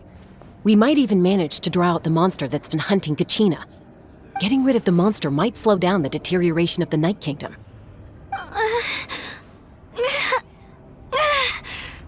Kachina? What's wrong? Nothing. Just a headache. And that voice again, telling me to abandon the Wyab and leave this place. Maybe we really should leave. Kachina's already been here for too long. No, I'm fine. I don't plan on listening to that nonsense. I can hold on. Just up ahead. I'll lead the way. Besides, I can still fight, so please, help me out a little longer. Listen to me, Kachina. We'll come with you, but that's because we want to help the Wyab, not because we have something to prove. You don't have anything to prove either. It's okay if you reach your limit. We'll be there for you. All right, the sooner we get this done, the better. We've already come all this way, so we might as well try to get to the bottom of this. Let's go. This way. I'll stay here and try to stall the Abyss monster. All by yourself? That's too dangerous. It's all right. I may not be as strong as that monster, but I'm definitely more familiar with the area. Besides, I don't have much time left. If you're anything like my friend, I'm sure you're not particularly fond of goodbyes. So go. Achieve your goal, and return to the world where you belong. Thank you for everything. You're a true hero. Thank you. No one fights alone.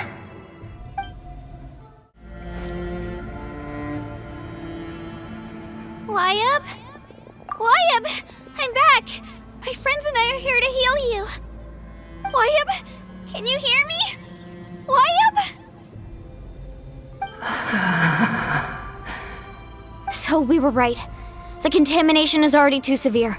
It's preventing the Wyab from answering our calls. All right, get ready, everyone. Time to purge the abyssal energy from this place. Careful. We've got company. Already? You really think that puny soul could slow me down? Courage in the face of futility is pure folly. He tried to get in my way, so I disposed of him. You killed Malco? He would have dispersed with or without me. Rather than worrying about him, I would urge you to focus on yourself. You may have defeated others of my kind in the past, but underestimate me now, and it will be to your peril. No, the power of the Abyss is intoxicating. The destruction it seeks captivates like a masterful work of art. I strive only for the opportunity to see it up close. I thought this naive little girl was an exception, but it turns out humanity is full of lambs willing to offer themselves up to the slaughter. That is the tragedy of your short lives. You understand nothing of all-encompassing power. Ancient names, pride, friendship, all empty ideas invented to give you a false sense of self-worth. They possess no power at all. The Pyro Archon created those grandiose ideals out of pure selfishness. Anything to avoid sharing power.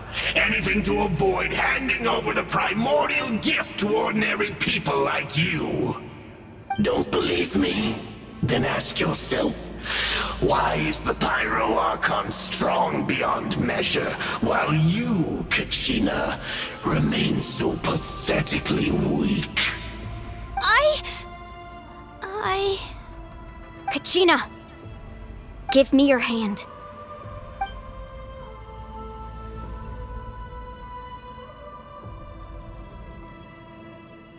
Feel that? I'm right here next to you. Thanks, Moalani.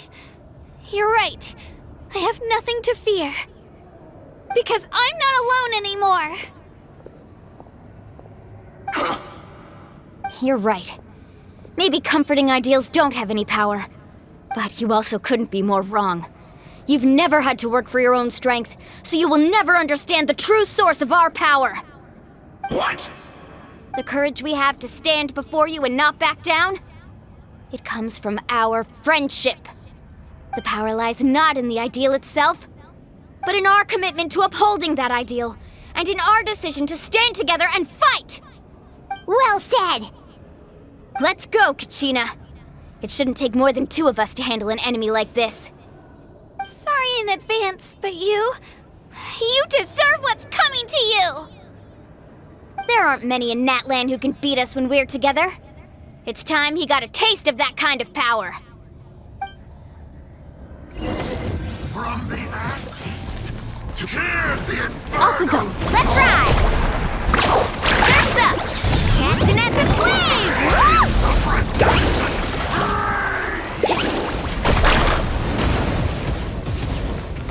Shabam! Get back! I'm fine. Woohoo! Amazing!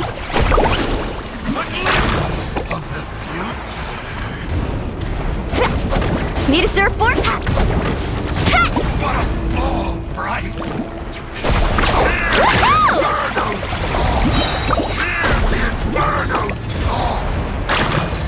Check this out!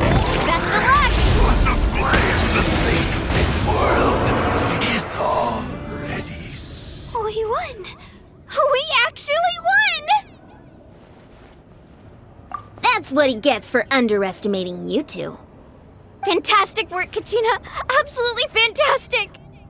This makes me so unbelievably happy. I'm happy too, Mualani. Together we really are unstoppable! Huh? What's happening?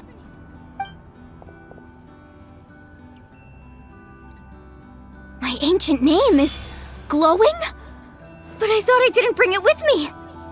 It's probably a projection from the real world. But that doesn't explain why it's glowing all of a sudden.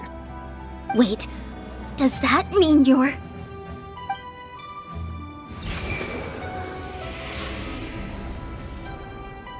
That was a bold move, diving headfirst into the fire to save your friend, especially in a place so overrun with abyssal corruption. Still, seeing you pull it off was really something. Everything you said was exactly right. As isolated individuals, we stand no chance against the power of the Abyss. It took years' worth of scars and lots of unnecessary suffering for me to understand that for myself. The Pyro Archon's plan will unite us as one. Everyone has a part to play. Only then will we have the power to defeat the strongest of foes. Who are you? Tupac, a warrior from the people of the Springs. I fought against the Abyss during the invasion 500 years ago. I've heard that name before. You were the giant who saved all of Natlan. Since you were able to awaken my words from your ancient name, that means you have fully embodied the aspirations of the Wayub. Under the name Umoja, you shall unite the tribes and save Natlan from its impending doom. Me? As long as blood still runs through your veins, even the tiniest spark of steel against stone can ignite a flame. Its blaze will become one with our vision for Natlan.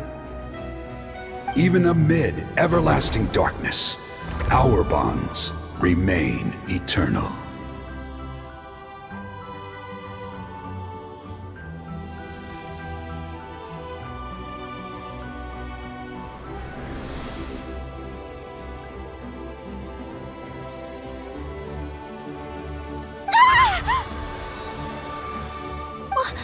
What's wrong, Mualani? So many memories. My brain was just flooded with everything he once knew. So that's what happened. What do you mean? Did you just figure something out? 500 years ago, They foresaw the very crisis we're facing now. Efforts to save Natlan started all the way back then. We can go over the details once we get back. We shouldn't linger here longer than we have to. I know bits and pieces, but I had no idea Mualani was also part of the plan. This sounds like something that's going to need a lot of explaining. Let's focus on saving the Wyatt first.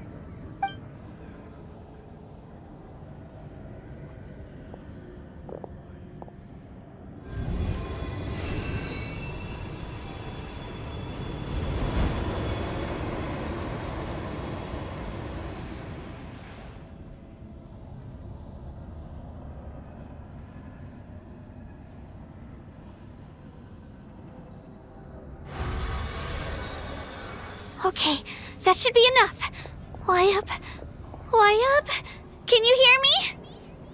I hear your voice, Kachina, my dear child. Great. Well then, I'm afraid it's time to say goodbye. I just wanted to make sure you were okay before we leave, but we can't afford to stay here any longer. I was going to ask why you bestowed an ancient name upon someone like me, but it's okay. I'll keep searching within myself for the answer. I'll never stop trying to improve my strength. One day, I'll live up to the hero you saw in me. You are already an outstanding child in my eyes, Kachina. No matter what happens. Huh? You are all my most beloved children. It has always been my honor to protect and nurture you. Your ancient name is just that. A name. Much like your parents chose to name you Kachina, I also gave you a name, but it need not define you. Focus on who you want to be. You are already worthy of your name. Now, you need only devote yourself to becoming a better you. The story of your ancient name is for you to continue. Just like your parents, my love for you will never change. No matter what the future holds. Thank you, Wyatt. It gladdens me to see the Pyro Archon's plan move another step towards completion.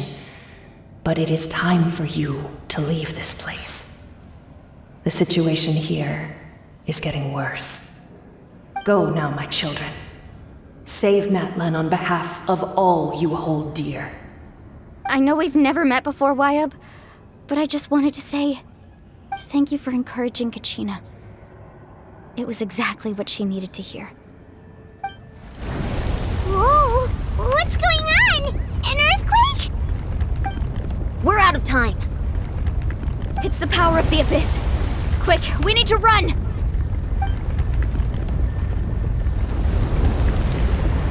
It's a Sealy! The Sealy opened the way for us!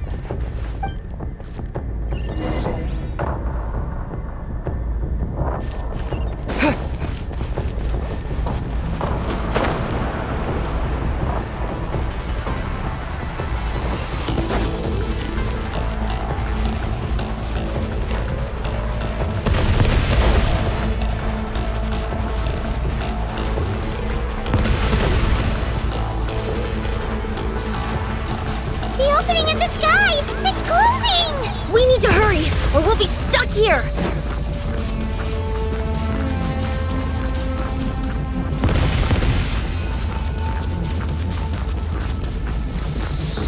Watch out for the falling rocks! Quick, through the middle!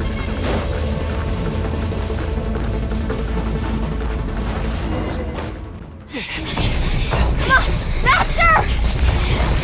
We'll never make it!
You've done well. Now come home.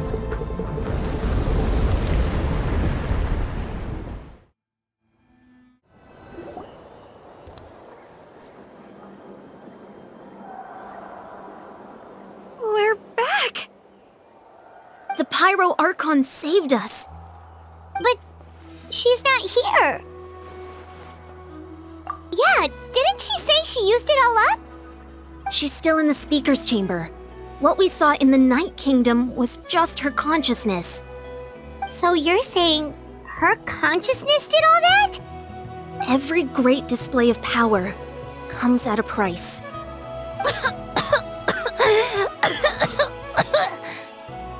You must feel terrible, Kachina. Just hold on. We'll get you to a doctor soon. Let's get back to the stadium. The Pyro Archon said she'd have a doctor waiting for us. I recommend getting a full checkup, just to make sure no damage gets left behind. Paimon feels okay. What about you, Traveler? Right. You always seem to do pretty well against the Abyss. Let's get going. We need to share what we learned in the Night Kingdom as well. Right. The YUP mentioned something about the Pyro Archon's plan. What is it exactly? I'll let her explain everything. We're all a part of the plan now. Every move we make from here on out will decide Natlan's ultimate fate. Huh. There's a lot less stuff here than before. It's good to see you all here in one piece. I know you must have a lot of questions, but let Koichi check you over first. It's best not to let any lingering effects of the Abyss go untreated. Thank goodness you made it back. I came here as soon as the Pyro Archon told me about your plan. Take a seat, everybody. I'll examine you one by one.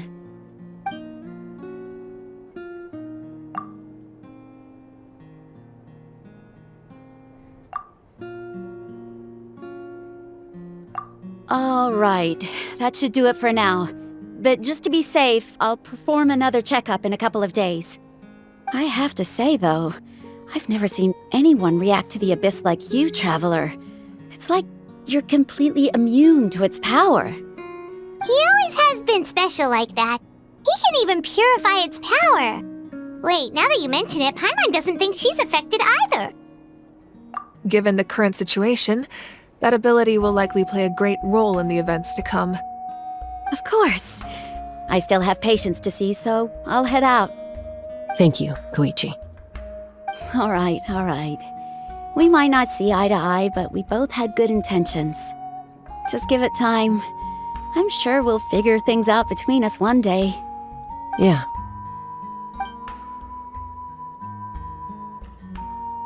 All right. There's so much to discuss, I don't even know where to begin. You've seen it for yourselves now. The devastation in the Night Kingdom. I'll get straight to the point. Natlan is on the verge of destruction. It's very possible our nation has less than a year before total devastation. Huh? No. That can't be true, can it? That's right. But I've only ever disclosed that fact to the handful of people working with me to save this nation.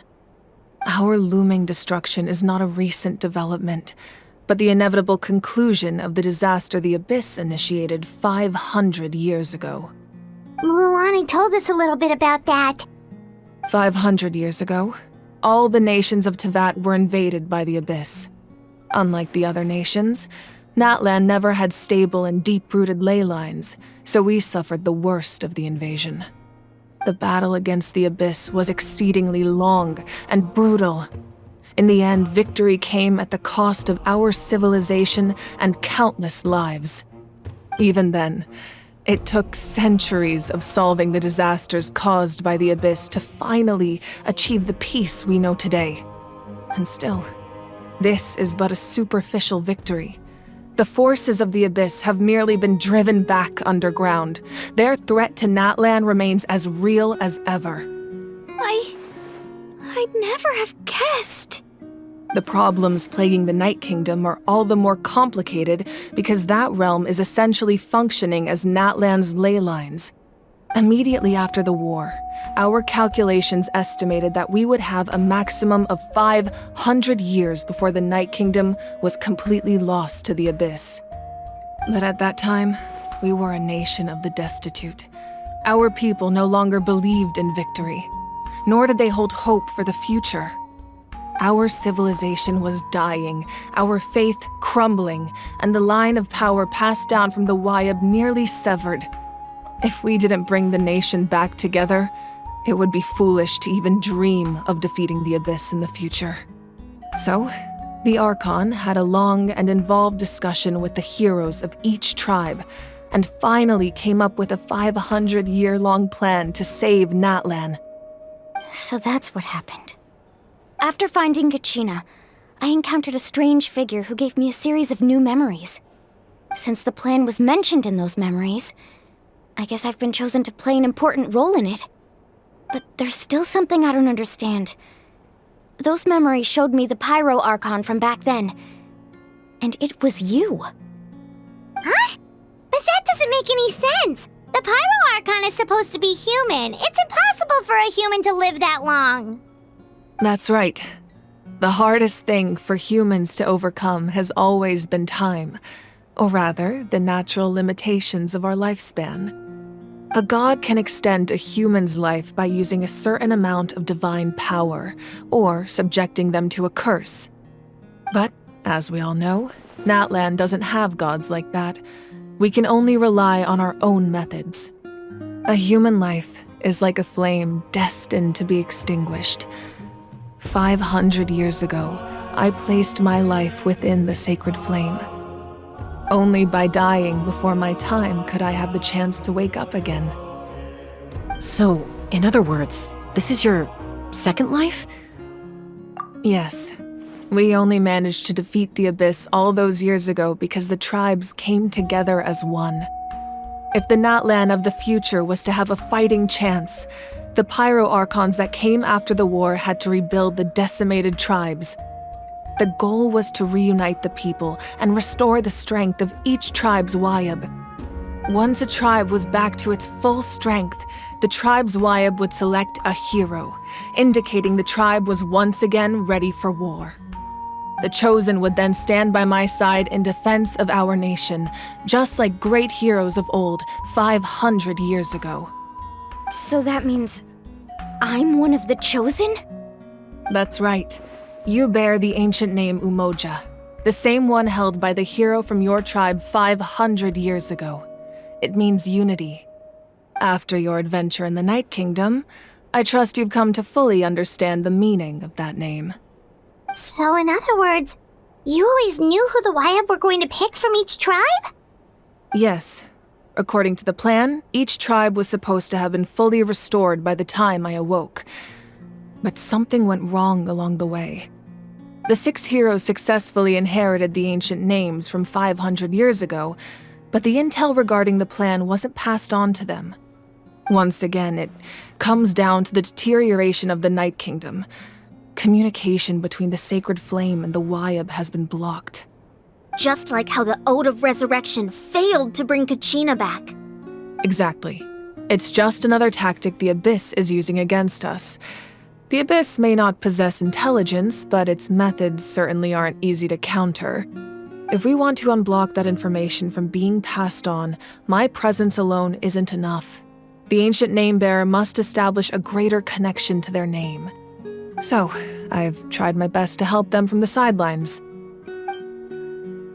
Currently, Shilonin of the Children of Echoes, Kinich of the Scions of the Canopy, and Iansan of the Collective of Plenty have all been acknowledged by their names.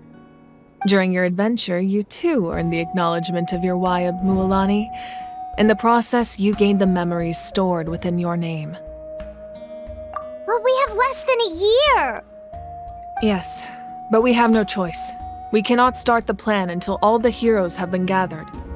That's also why I haven't been able to take action despite the urgency of the situation. But if you knew this whole time, why didn't you just tell me about my role in all this? Wouldn't that make everything go a lot faster? Perhaps, but the opposite could also be true. Knowing your destiny too early could mean failing to realize your full potential. Just like your determination to save Kachina, I hope your commitment to this endeavor comes from your own strength of will, rather than a sense of obligation. So I suppose you're not going to tell us who the final two heroes are then? That's right. Their time is yet to come. Putting pressure on them beforehand will only hinder their development. I can only trust in the judgment of the Wyab. I have never believed I could solve this crisis alone. In fact, it was precisely because I chose to trust and rely on others that we managed to get this far. Natlan's salvation lies not in its Archon or any singular individual, but in us all. You're quite perceptive, aren't you? I thought I might get away with avoiding the topic. Huh? Oh, right! All of the stuff you stored here before, where did it all go? Even though I sacrificed my power, I still needed a contingency plan to ensure you would make it back from the Night Kingdom. After all, I was the one who allowed you to take that risk, and Mualani has an important role to play in my plan. In addition to their sentimental value, the items I stored here held a much more important purpose: fuel. Fuel? Ah, so back then, that's why you... Yes. The stories embodied by those items are certainly important, but there's an even more significant trait they all share. Every item belonged to a hero of Natlan. Over time, they became imbued with a certain amount of contending fire from being carried in battle. On their own, each item's power is limited, but together, their combined effect can prove quite useful in a dire situation. By burning those items, I was able to activate the contending fire stored within them to open the boundary between the two worlds. It was a rather crude approach, so all their power was depleted in an instant, as you can see. But weren't they all precious treasures? What about their stories? That's exactly why I dragged you all here. No matter what, I never wanted the Pyro Archon to have to use that power. Oh, I'm so sorry. You have nothing to be sorry for. You all deserve my thanks, actually. If you hadn't saved the totem pole, that area of the Night Kingdom would have been forever lost to the Abyss. And then, it would only be a matter of time before the Children of Echoes was met with disaster. Besides, when those heroes entrusted their belongings to me, or the Pyro Archon of their time, it was out of a desire to contribute to Natlan's survival. If they knew those items helped save the present-day heroes of Natlan, they would not mourn their loss. Even when you put it that way, I still feel bad. There's no need. Remember what I told you about time? The people and the events of the past are never truly lost to us. We simply carry them with us in a different form. In that sense, we didn't lose anything at all. If you still have regrets, let them fuel your resolve in the battles to come. Your deeds will become new legends and nurture new forms of power just like the items once stored here. Well, we'd still like to return the favor. Well, if that's the case, just treat me to a drink sometime. Now that Kachina has returned, we can finally hold the victory feast and celebrate your team's triumph in the Night Warden Wars. And we could all use the rest, that's for sure. Plus, you'll be able to silence everyone who doubted you once and for all, Kachina.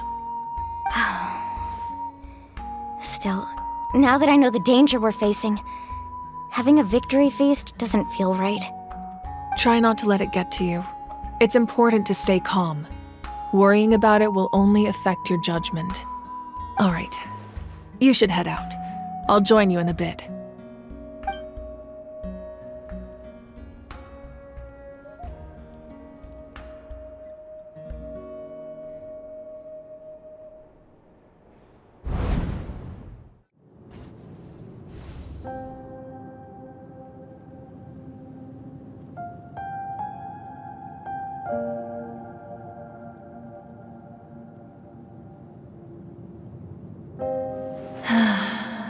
When I was young, I used to sit by the hot springs and listen to the stories of warriors from all over Natlan. They attract people from all walks of life. Friends come easy here, no matter what tribe you're from. The people of the springs have never claimed the hot springs as their own private property. They are there to bring all hot spring buddies together. It's been really nice, seeing the children of my tribe get older. It's helped me gradually understand the true value of the springs. I've witnessed their energy, their determination, their absolute passion for life. Even when they cause trouble, I never managed to hold on to my anger for long. It's unbelievable how quickly they worm their way back into my good graces. I'm certain Mualani will become a great warrior when she grows up. She possesses infinite potential. I can see it. One day, when I'm no longer in fighting form, I'll come here and tell stories to all the children, just like those warriors did for me. So, you better get busy, Pyro Archon, or I'll end up running out of stories.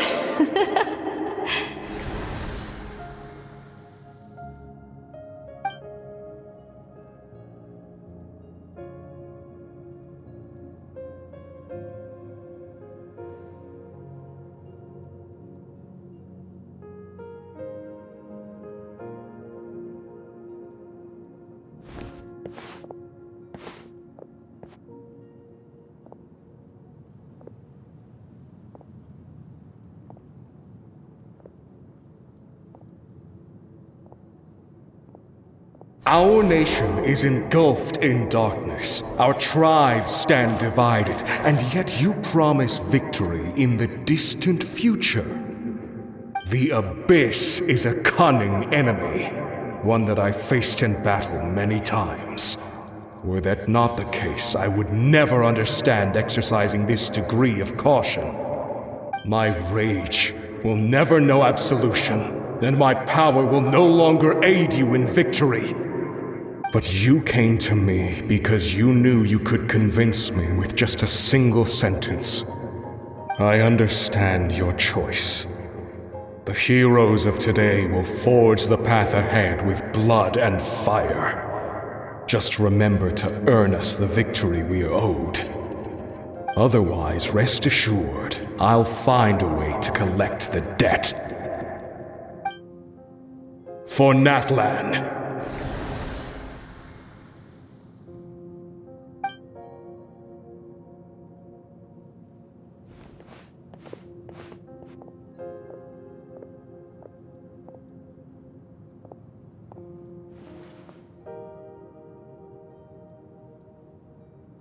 So, you're gonna head 500 years in the future to serve as the Pyro Archon again? But what about the you from right now? You're just gonna die? You can't ask her those questions and expect her to answer, my dear. The decision is hers to make, and she deserves our support. We will do everything we can to rebuild the tribes. Don't you worry. Even across time, we will all do our part to fight for Natlan's future. Yeah, Mom's right. We'll always believe in you, sis. Oh, seriously though, Dad should be here. Where is he? I imagine he didn't know what to say, so he chose not to come at all. Don't take it to heart, my dear. That's just who he is. Just remember, no matter what happens in the future, we will always love you.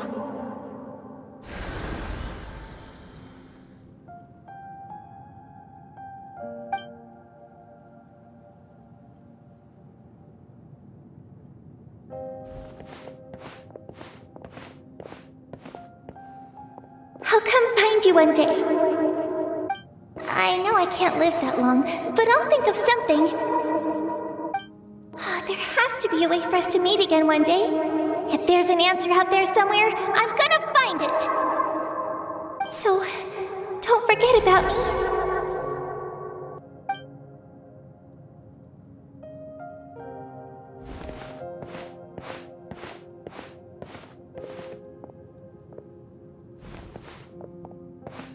If that's your decision, then you have my full support, Archon. May our children live to see such a lovely son.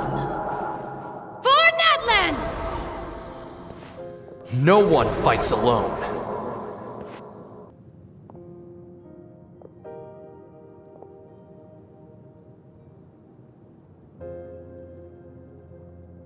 The rules are my legacy. They shall grant us the strength to overcome the next tragedy. War forged the 6 tribes, taught us how to fight, instilled in us what it means to love. Who will be the one to bring this to an end?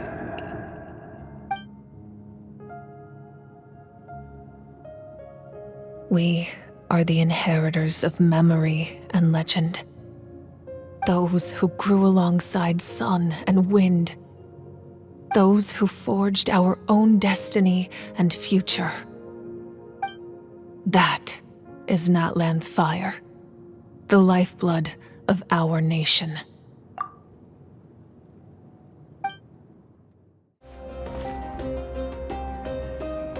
Hey, Koichi! You here for the victory feast too? Oh, no. I knew Chaska would be here, so I just came to deliver some medicine. I was about to leave, actually. It's not that I don't want to celebrate Kachina and the others. I'm so glad she made it back. It's just... well, I'll make things awkward if I'm around my sister right now. Ah, well, you two had a fight, so Paimon can understand. She didn't cause any trouble during your trip, right? Yeah, she was super helpful. She gave us a lot of useful information about the Abyss. That's good. That's all I needed to know. Is there a reason you asked? You were pretty outspoken when we first met, but now it's like you're holding something back. Maybe it seemed unreasonable, picking that fight with her before you left, but I did it for a reason. Her impulse to fight is extremely strong. Her mental strength helps her rein it in, but she still loses control sometimes. I had no idea what you might face in the Night Kingdom, so I didn't want to take any chances. So what you're saying is... Okay, so maybe it sounds a little stupid, but it works pretty well. It helps her keep her cool for a little while, at least. Anyway, I'm just glad you were able to make it back safe and sound. That's all I wanted. But do you really have to go that far? Can't you just talk it out? No way. Chaska never opens up about her own pain, especially to her family. She can't learn about this, or it'll be even harder to help her. I appreciate the understanding, and don't worry. I'll find a way to help her ease this burden. Anyway, I need to get going. Enjoy the celebration. Oh, and if you ever need a doctor, you know who to find. Huh. Who would have thought there was a deeper reason behind their arguing? In the end, it's all the Abyss's fault. Paimon's had enough of them.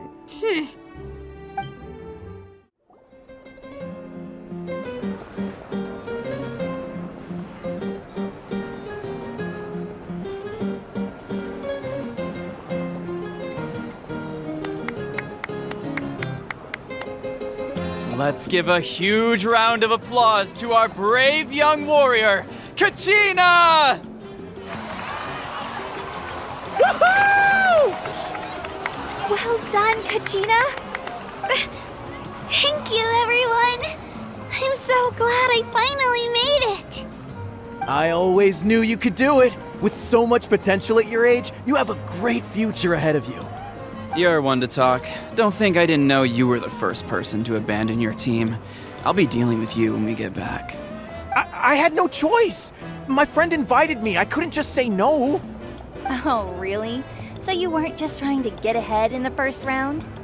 I wasn't, I swear. I just happened to find that bearer injured in the wild, so I stopped to bandage his wounds. When he insisted on repaying the favor, what was I supposed to do? I'm just one person. I figured Kachina would have no trouble replacing me. But the fact of the matter is that after your departure, everyone else started thinking about swapping teams too. I'm really sorry, Kachina. It was wrong of us to abandon you like that. It's amazing that you still made it all the way through to the Night Warden Wars. That's the highest honor. So, what about you guys? Did you make it far? Our team captain drank too much the night before the competition and turned up late to the stadium on the day. We got disqualified. Serves you all right. No sympathy from me. Alright. There's no need to be like that, Uncle Pakal. Dear friends, I'd like to say a few words. Firstly, I'm grateful to my friends and our great Archon for helping to bring me back. This traveler and his companion Paimon are some of the strongest people I've ever met. If they were allowed to participate in the pilgrimage, I have no doubt that they'd win the whole thing. They've agreed to let me learn from them. With their help, I believe I can become even stronger still. And let's not forget my good friends, Moalani, Chaska, Kanich, and Ayan-san. They all helped the Traveler and Paimon figure out a way to bring me back from the Night Kingdom. They too deserve to be called our heroes, so please give another round of applause for them. Thank you so much! Well said!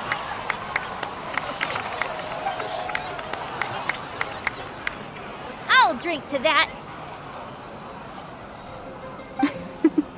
How does it feel being a hero, Kachina? To be honest, it's a bit overwhelming. It all just feels so surreal.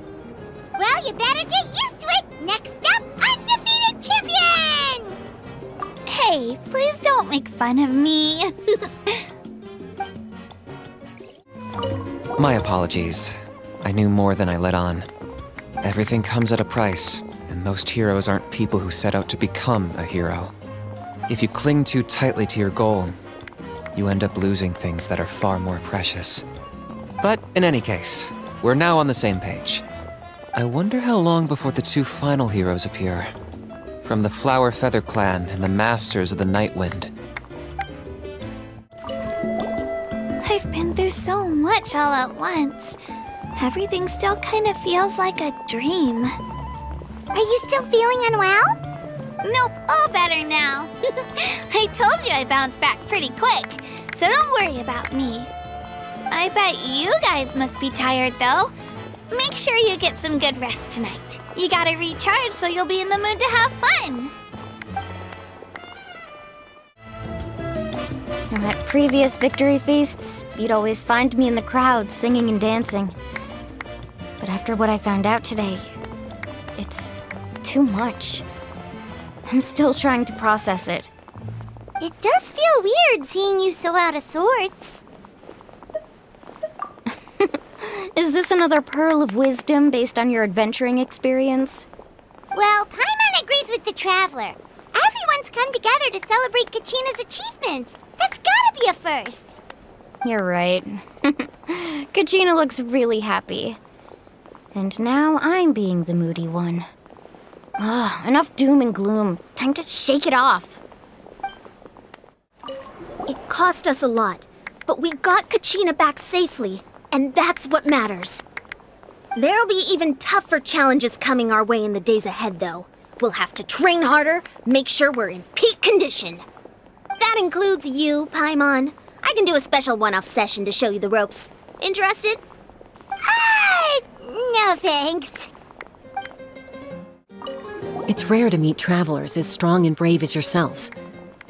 I raise my glass to you. Anyway, my sister's already gone back to our tribe. She has patients to treat. Oh, we actually ran into her on the way here and, well, Paimon just thinks she really cares about you. Yeah, I'm planning on visiting home myself in a few days. To tell her and the rest of the family that they need to be extra careful. I just hope they take it seriously. The Abyss has likely sensed your arrival in Natlan by now. So exercise caution on your adventures as well. Ah, you're here. Have some fruit juice. I got it specially for you two. How did you know? That's Paimon's favorite! You look like you've still got questions. Ask away. Because they had their own lives to live. The thought of telling them, abandon your families and everyone you love, and come with me to the end of time, for in 500 years Natlan will be destroyed, it seemed too cruel. You could just as easily point out that everything in this world would come to an end eventually. But life is short, and beyond a point, it just doesn't seem real. Imagine if I said, let's leave right now, and go save the sun because it'll flame out in a few million years. It would sound quite ridiculous. I couldn't make them shoulder that burden with me. Besides, every generation will have its heroes, this one included. The plan could still work without them. Or, of course, without me. But since I was the one who came up with the plan, I felt duty-bound to see it through to the end. I'm suddenly remembering that portrait in your room. Was that your family from back then? Yes, it was. So when you asked me who my sister grew up to be, the truth is that very little information survives. From what I've been able to piece together, I can conclude with a reasonable degree of confidence that she ended up as an architect and artist. She played an instrumental role in rebuilding the scions of the Canopy tribe, designing and building many houses. But of course, none of her buildings are around anymore. Still, it was an impressive achievement, and I'm very proud of her. You feel loss keenly. It seems to stir up feelings of regret in you. But this is something I have long since come to terms with. This is a war, and there can be no war without loss. I am already far more fortunate than those who lost their lives to the Abyss. The people of Natlan look to me as their Archon, and the weight of their expectations is mine to bear. I must see our fate through to the very end, no matter what I may find there. Yeah, doesn't that mean the way everything ends has already been written, including your plan? I suppose, but so what? Don't forget, time takes many forms. The past, present, and future coexist, and all are equally important. Even if the future ends in destruction, there's still no reason to give up on the here and now. And it's precisely because we humans cannot know our fate that we will never give up on our struggle. This is a pivotal moment. We are still 2 heroes short. Well, 3 to be precise. There's one further hero who I'm hoping to get on my side, whatever it takes. Your resistance to the corrupting power of the Abyss is truly remarkable. It would easily make you an all-important figure in the upcoming battle. If you agree to join us, you will not only gain my full support in your journey, but I will also forge a brand new ancient name for you. Ancient names can be forged? They can. Several strict conditions must be met, but if they couldn't be forged at all, then the number of them in circulation would have long dwindled to 0. Possessing an ancient name would mean that your adventures in Natlan are recorded in full. Your stories would be remembered by our people for all the years to come. The Ode of Resurrection may have temporarily lost its power, but still, take this as my personal guarantee that I shall never let you fall. Just like in the Night Kingdom, I will be there for you. That is a promise I will fulfill at all costs. This nation always honors its heroes. Yeah, we can't just ignore the situation here. Wonderful. Then I'll reach out to Shilonen right away. She's the one who will forge the name. We've never forged an ancient name for an Outlander before, but I trust she'll find a way.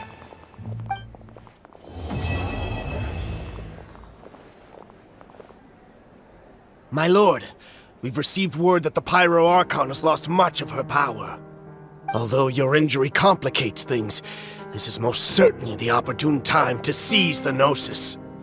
Victory and defeat are rules, not outcomes. I have never taken advantage of an opponent in a time of weakness, and I don't intend to start now. As for you, I must confess, I did not expect that little trick of yours to save the day. No matter how dense the fog, as long as the sun remains, we cannot turn day into night. She could have dispelled it. She simply chose not to. You don't have much time, and you're injured on top of that. What do you plan to do next? I'm beginning to see just how useful you may turn out to be. You heard something from here, didn't you?